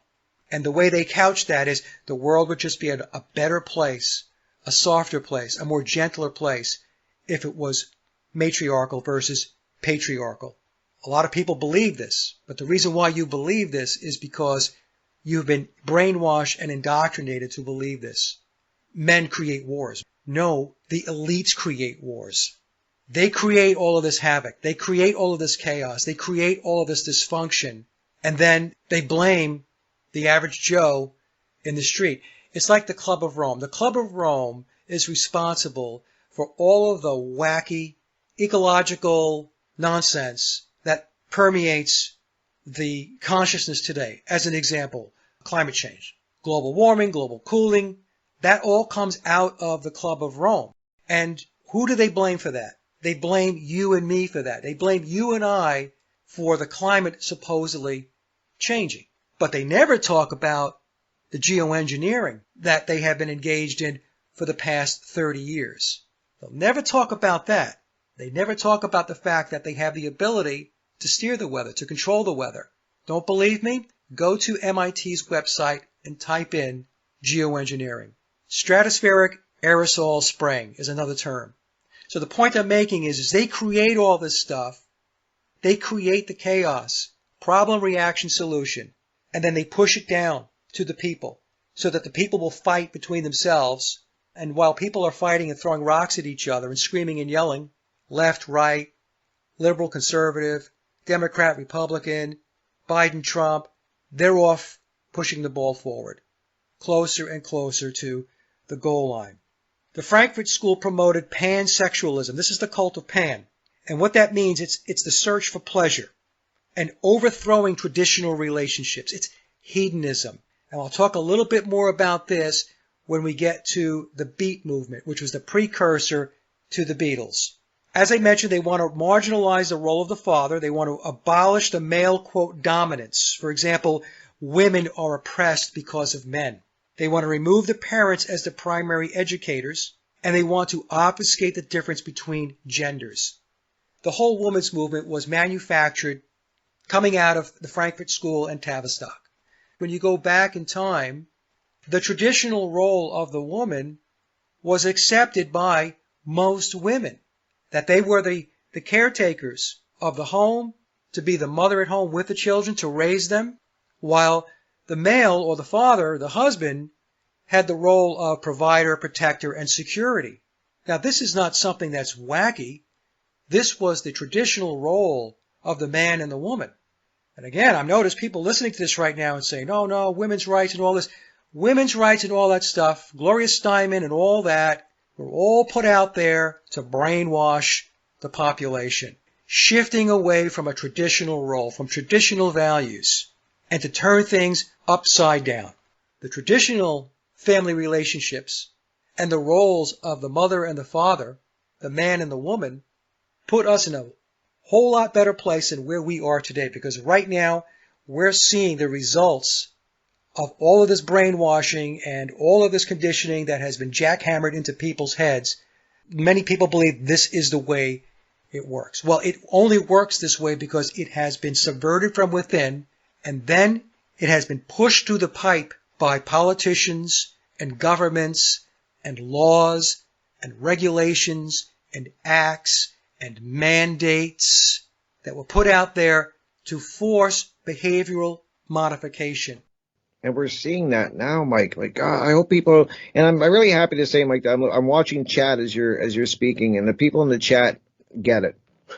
Like they're like they're like he's on it, like he's on target, and I'm glad to see that, because you guys in the chat are awesome, and I hope people that aren't in the chat and that are listening realize, like, take a look at what they're doing. And I talk about it constantly, so people know that on my show I'm always talking about how they're destroying the family unit. And they have to weaken the family, and that's what they're doing. And what you're talking about, that's not nature, that's not natural. That's social engineering, and that is mind control. That is nothing natural about what is happening. There's a natural order. Exactly. Everything they do is artificial. It's forced. Correct. And the only way they can get away with what they get away with is if people fall in line and play their game.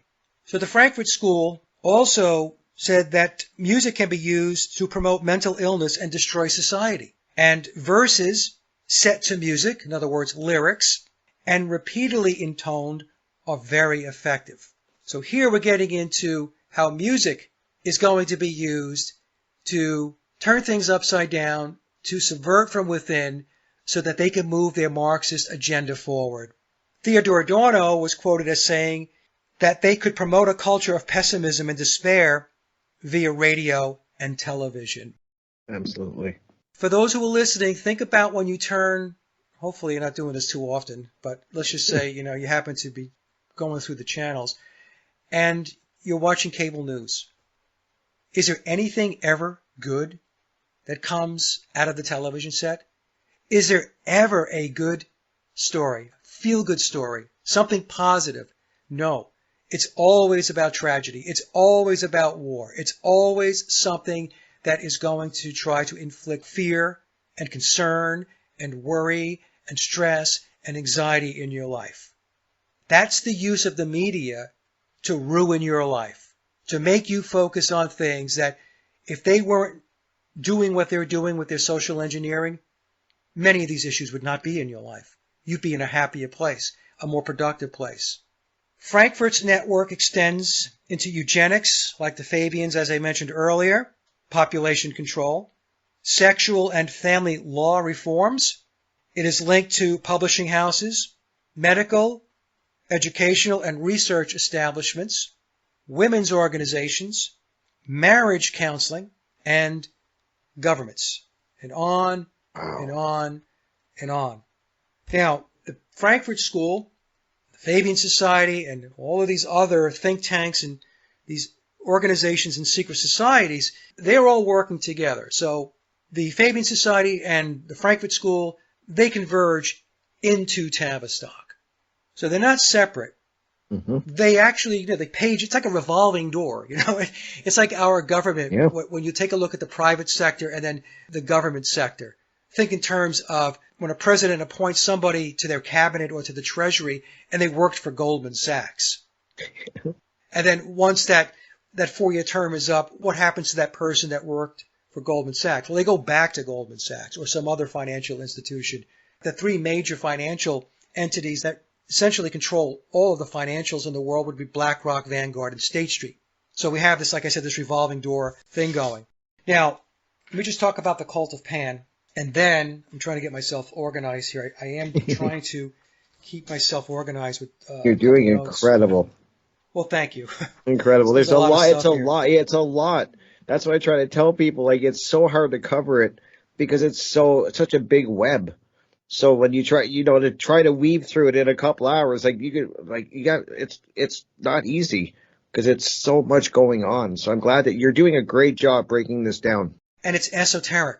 Absolutely. Yep. That's the piece of it that is very difficult to get your arms around. There's this esoteric, mystical piece of it that is a big part of what's going on. So let me get into that quickly, and hopefully this will make the point. So in the last show, I told Rick and the audience about a book. It's Alister Crowley and the Cult of Pan.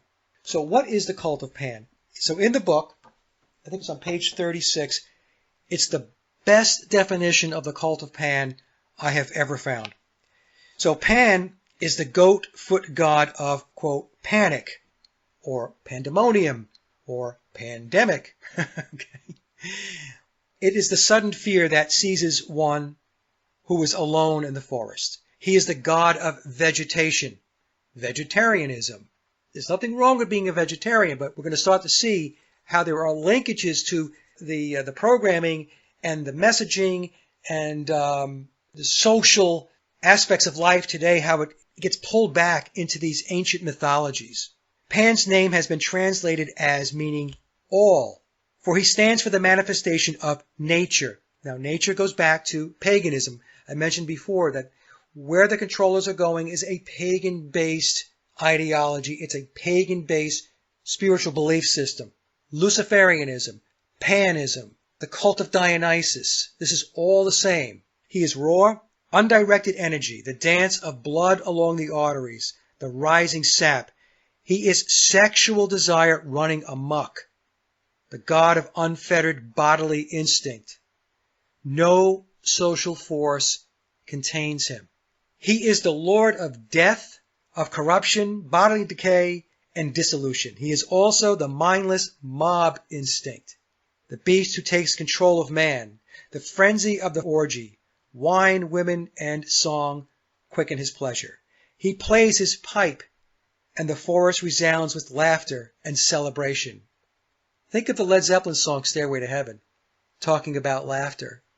In the esoteric tradition of the West, he often borrows the attributes of Dionysus. I mentioned the cult of Dionysus, who is the lord of wine, who provides over intoxication and its after effects. That's the cult of Pan. And a person that was in the cult of Pan and extremely influential and who plays a big part in all of this is Alister Crowley. But let me just cover Tavistock real quick, and then we'll get into Crowley. Tavistock is an internationalist organization responsible for implementing change via brainwashing, social engineering. They collaborate with other internationalist think tanks and theoreticians. As an example, I mentioned the Fabians in Frankfurt, and there are many others. It reports up through the Committee of 300, and you can get all the information on that from John Coleman's book on the Committee of 300. They have far-reaching influence throughout governments, NGOs, which are non-government organizations, the private business sector, corporations, public and private institutions, mass media, global think tanks, the military, education, and the music and entertainment industry. Tavistock's tentacles are very wide and very deep. Occultism is integrated within Tavistock's psychological approaches to manipulate and transform thinking. And I mentioned that the ideology and the objectives of the controllers is to implement Marxism via cultural Marxism, and that is subverting from within. A one-world government, centralized control, Luciferian pagan-based, and Crowleyism. And that goes back to Crowley's religion of Thelema and his Book of the Law. The tenets are to pursue one's true or pure will. There's going to be a new eon, a new age, the eon of Horus.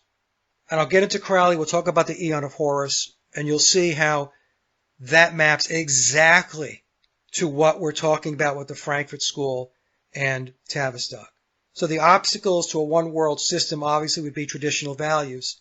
So if it's family-centric, that's a problem. Exactly, yep. Traditional institutionalized religion, like I said, Christianity. Freemasons despise Christianity. Mm-hmm.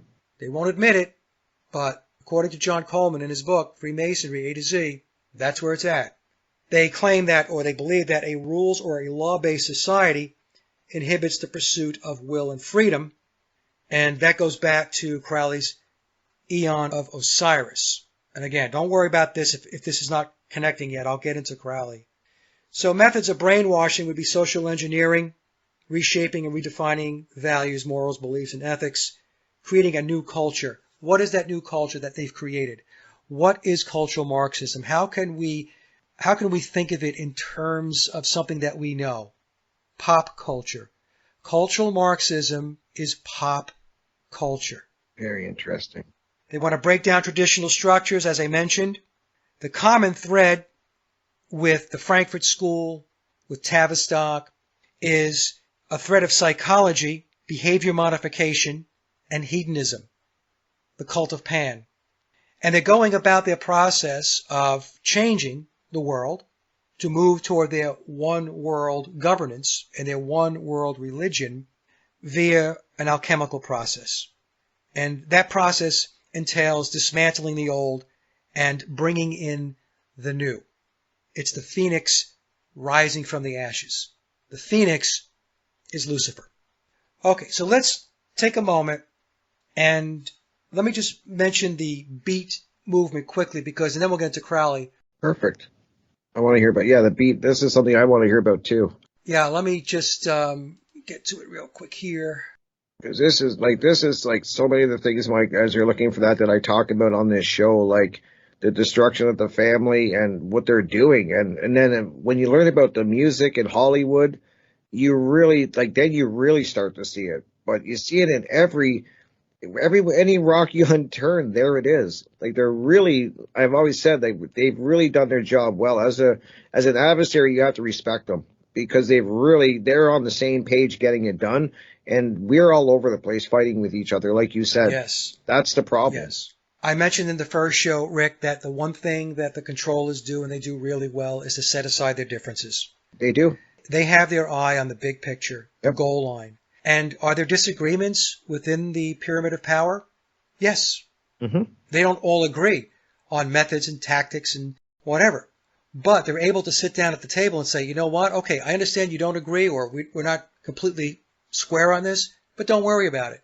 Let's get to where we need to be. Let's get to the goal line, into the end zone, and once we're there, then we'll deal with it. we'll deal with our differences. Yep. Whereas humanity does the exact opposite. They will sit there and spin their wheels, running on a treadmill, throwing rocks at each other, and with no goal line. And even worse, they're waiting for some savior to come save the day, to pull them out of the ditch. And I'm not just talking about a religious person. I'm talking about politicians. Some politician's going to get elected and everything's going to be okay. So let's just talk about the Beat Generation for a moment. So the Beat Generation was the precursor leading into the Beatles.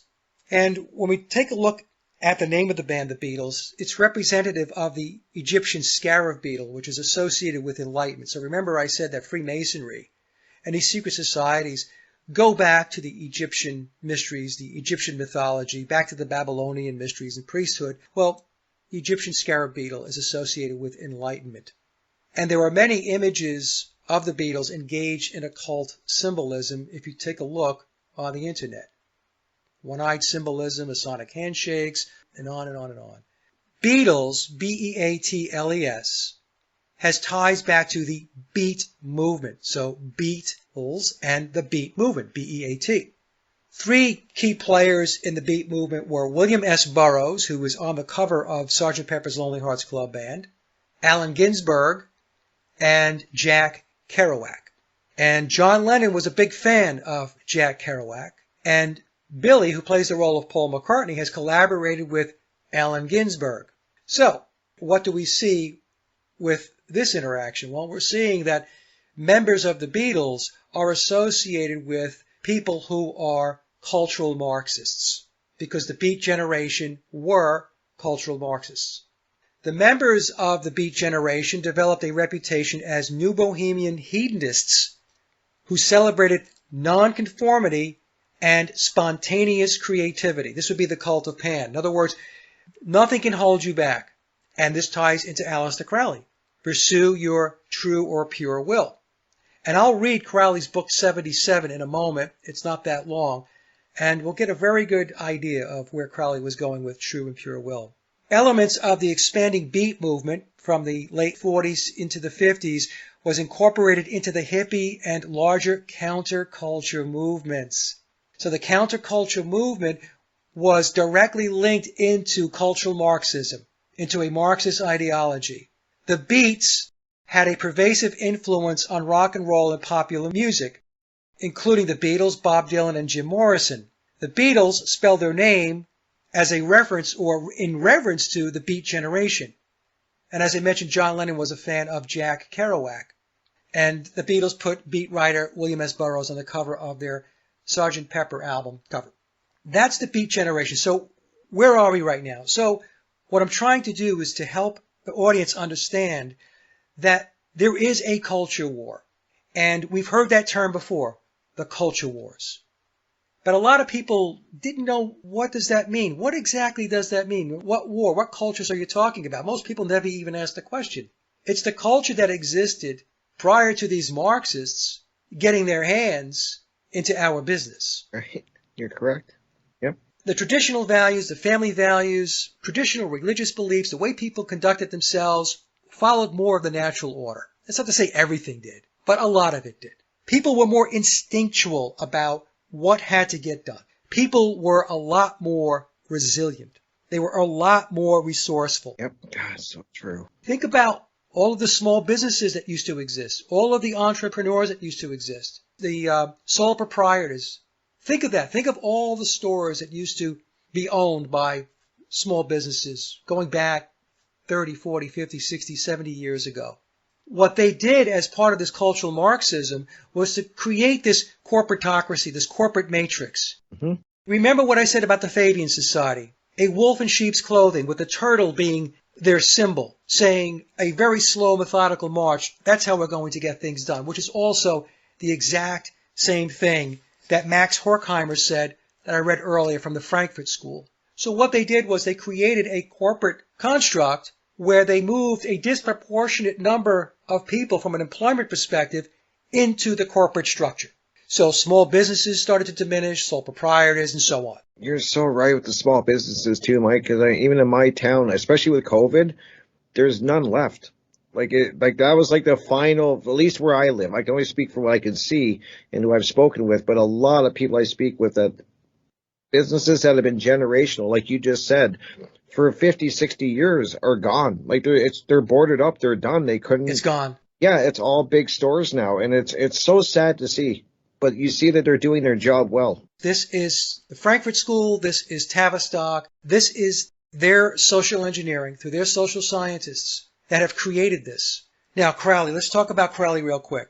Yeah, this is crazy. Oh, my God. It is crazy. I know it's crazy. I'm going to move quickly here because we're really low on time. The Eon of Horus is a concept of Crowley's that is based on the Book of the Law, which he allegedly channeled while in Egypt back early in the 20th century. He published the Book of the Law in 1909, right. Which, by the way, the Beatles song, One After 909, is Crowley's Law of Reversal.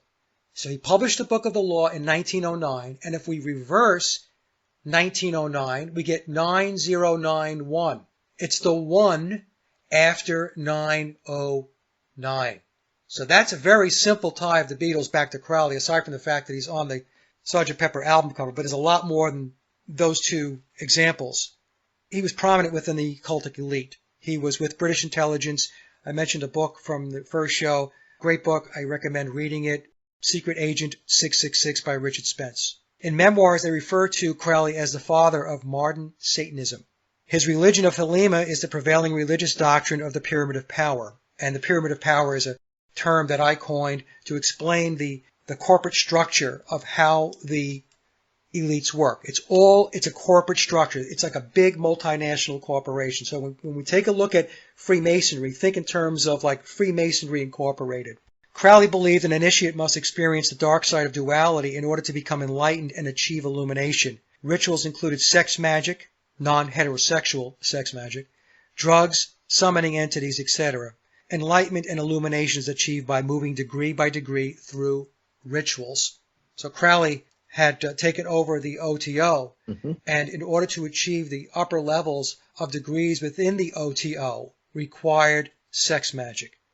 Members of the OTO at the time, there were those that did not subscribe to that and didn't want to go there, but because at a certain point he led it, he mandated that if you want to get from here to there, sex magic. Crowley's teachings and the process of becoming an adept is reserved for the upper echelon of secret societies. And again, folks, this is based upon my research. Some people want to argue. That's fine. You can argue with me if you want, but this is where I landed with this stuff. Lower level initiates are used as tools to promote the Thelemic satanic ideology. That would be celebrities, entertainers, politicians, etc. The Eon of Horus will be comprised of literalists who subscribe to the tenets of Thelema. This will require extensive depopulation to remove nonconformists, so the new age starts with a devout base. Non-adherents will be relegated to slaves. And this is in Crowley's book 77. It's only one page, so if I don't get to it, just go on the internet, type in Alister Crowley book 77. You can read it for yourself. The controllers are playing out Crowley's blueprint for the new age, the age of Horus, the Eon of Horus, by applying an alchemical process. So basically the alchemical process means that they are breaking down the old structures. They're tearing it down so that they can bring in their structure. Correct. Let me just explain for a second here, because this will tie back to the Frankfurt School, it'll tie back to Tavistock, it'll tie back to the cult of Pan. Crowley taught that the eon of Osiris, which is equivalent to the Piscean age, was an age of oppression. It was rules-based, it shackled humanity, man and woman, did not optimize their lives because they were unable to pursue their true and pure will. Mm-hmm. But with the eon of Horus, the new eon, which he claimed started in the early 1900s, about the time that he released or published the Book of the Law in 1909, that was the beginnings of it. The eon of Horus would be completely different. The eon of Horus was going to be a period, an age of enlightenment, of illumination, where man and women did pursue their true and pure will, and it would lead to this utopia. This is the same premise that the cultural Marxists were presenting. There are oppressors and victims. We have to get rid of this age of oppression so that we can bring in this new age, this new control system of egalitarianism and altruism. It's the same thing. I'll read the 5 basic bullets from Crowley's. Oh, that'd be great. Thank you. Man has the right to live by his own law, to live in the way that he wills to do, to work as he will, to play as he will, to rest as he will, to die when and how as he will. Man has the right to eat what he will, to drink what he will, to dwell where he will, to move as he will on the face of the earth. Man has the right to think what he will, to speak what he will, to write what he will, to draw, paint, carve, etch, mold, build as he will, to dress as he will. Man has the right to live as he will, take your fill and will of love as ye will, going back to the cult of Pan, and to do this when, where, and with whom ye will. Man has the right to kill those who would thwart these rights. The slaves shall serve.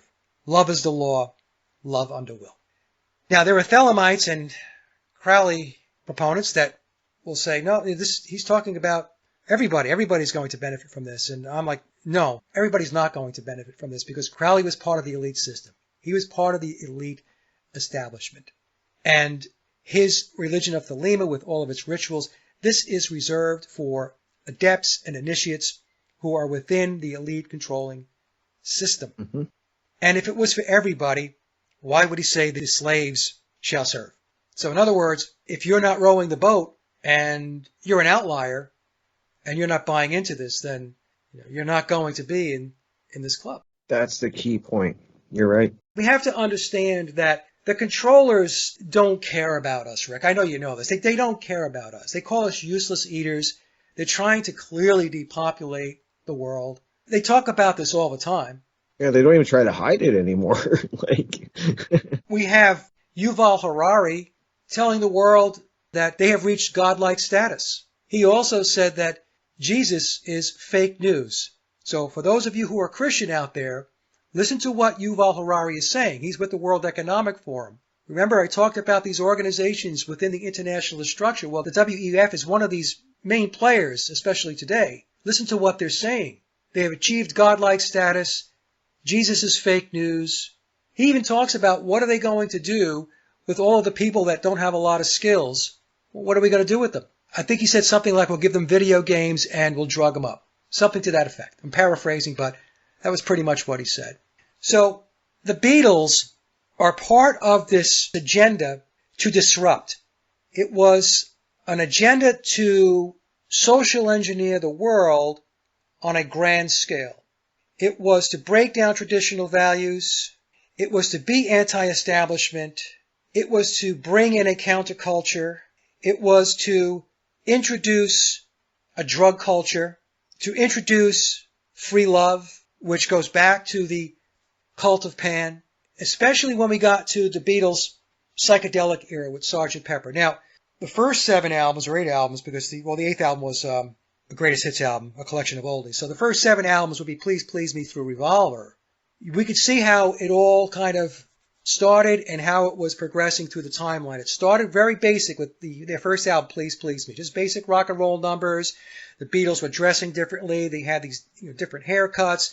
Their attitudes were a little snarky, pushing back on the establishment, press, anybody who was interviewing them. There was kind of this this banter that went back and forth, and that was done intentionally to make the person who was asking the question, they were perceived as part of the establishment, to look like they were dull, like they weren't hip. Yep. To use terms going back to the 1960s, they were squares. These are inhibited people. These are people that are constrained. These are people that are not optimizing their life. And so we're going to push back at them. Yep, you're making great points. I just want to add really quickly, Mike, that it's really noticeable when you go back and look at old footage before the time we're speaking about, and you see how different even the music was, and they were on stage. They were very stiff, and they were kind of standing there just doing their thing, but it was a totally different look. And then what you're speaking about, you start to see this change very quickly of like it just seems like the wheels come off, and you have like the Doors, and you got the Beatles, and you got the Rolling Stones, and you're like, whoa, what a change, but engineered. It's engineered. Tavistock engineers and creates the genres of music. It's so noticeable. It really is when you look. The British invasion, remember I said earlier that it all goes back up through Britain, back up through the Crown, Crown Corporation. Yep. The British invasion, folks. The Tavistock invasion, if you want to get even more basic. I agree. So let's just talk about the Beatles real quick in Germany. Why Germany? Because a lot of people believe, that's where the Beatles were, that's where they were learning to write their songs and become great musicians and all that stuff. Wrong. The Beatles weren't writing any music in Hamburg. I have a Pete Best interview where he said that, goes back years ago, where he said that they were playing 7 hours a night. They had to be at the venue by 6 o'clock. And by the time they got done playing, they went back to where they were staying. In the very early days, it was an old rundown cinema. They got up at 3 o'clock in the afternoon. Pete Best said this, not Mike Williams, Pete Best. So they get up at 3 o'clock in the afternoon, and they have to be back at the venue at 6 o'clock. How much songwriting do you think they were doing between 3 and 6? Exactly. 0. Let's talk about Germany. Why was Germany important? The powerful black nobility families, which I mentioned earlier, are located in Italy, Germany, Switzerland, Britain, Holland, and Greece. In that order. That's the order of importance, how powerful those families are. So Germany is number 2 on the list, right behind Italy. Mayer Rothschild, who was the Rothschild that got this whole thing kicked off with the banking system, the international bankers, he's from Frankfurt, Germany. Wilhelm Wundt, 1832 through 1920, was a German psychologist, philosopher, and professor, and is considered one of the fathers of modern psychology, and more specifically, experimental psychology. He was the father of what they considered modern psychology, and everything after that was built upon Wilhelm Wundt. The OTO, or the Ordo Templi Orientis, Crowley, is an occult secret society, and it was founded at the beginning of the 20th century. It originated in Germany or Austria between 1895 and 1906. I find it interesting that in Wikipedia they really can't nail down exactly where and a year, but Germany or Austria. Hamburg is a major media center in Germany. A lot of people don't know this, and a colleague of mine, Patrick O'Carroll, sent me an email letting me know this. Frankfurt University is a 6-hour drive to Hamburg. Wow, okay. When the Beatles arrived in Hamburg in August of 1960, as I just mentioned, they played 7 hours a night, and it was a very decadent environment. The red light district, lots of booze. It was very, very decadent. Mm-hmm. And interestingly enough, just to throw this in, many Beatle fans will know the name Astrid Kircher. Astrid was a German photographer, and her photography was known for her association with the Beatles while they were in Hamburg. And the way the story goes is that in 1960, when the Beatles were there, when they were not writing songs and they weren't a very good band, Astrid Kircher plugs into them. And now she's taking pictures of a band that is not notable, Rick. Mm-hmm. They're not on anybody's radar, but she's taking all of these very artistic pictures. To the audience, test this out for yourself. Watch a lot of these rock documentaries that you'll find on Amazon. Many times what you'll see is before these artists, like Tom Petty is a good example, mm-hmm. There's all of this film footage going back, way back when, of the band and so on. The other one was Gordon Lightfoot. Watch the Gordon Lightfoot documentary. I was just going to bring that up when you were done. I was going to be like, there's some weird stuff in that documentary. The filming, Rick. There's all of this artistic film angles Yep. taken from when he was supposedly a nobody. Nobody Exactly. even knew he existed, right? The only person that knew he existed was maybe his girlfriend and his guitar. What's happening there? It's the same thing that Astrid Kirchherr did with the Beatles. That's setting the backstory. It's creating the backstory. It's setting the table to build the narrative. But Germany is a hotbed for the social engineers, Frankfurt and Tavistock. That's why the Beatles started there.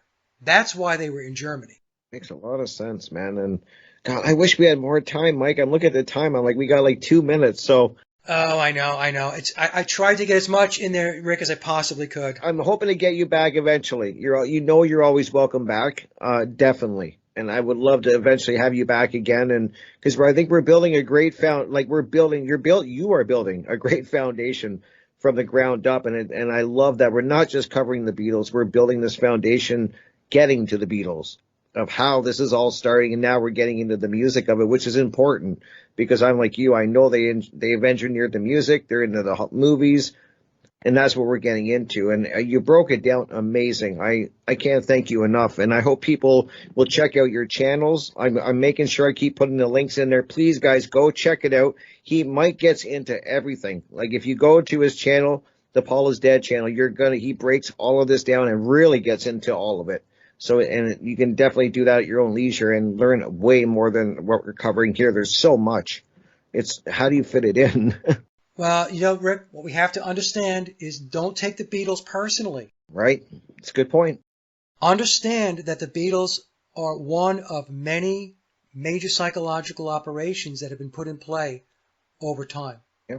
Do you want a recent one? How about COVID? Yeah. COVID was a major psychological operation. Yeah, I've said that too. Well, and to make it personal, even for me, I was like you were a Beatles fan. I was a huge Doors fan.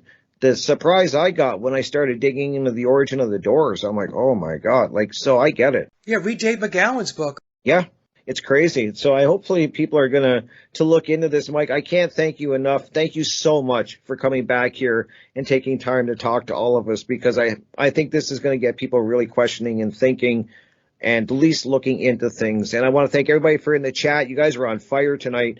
And I will leave links for all of Mike's stuff. Please go check out his work. And Mike, thank you once again so much. You're always welcome back. Please remember that, my friend. Thank you, Rick.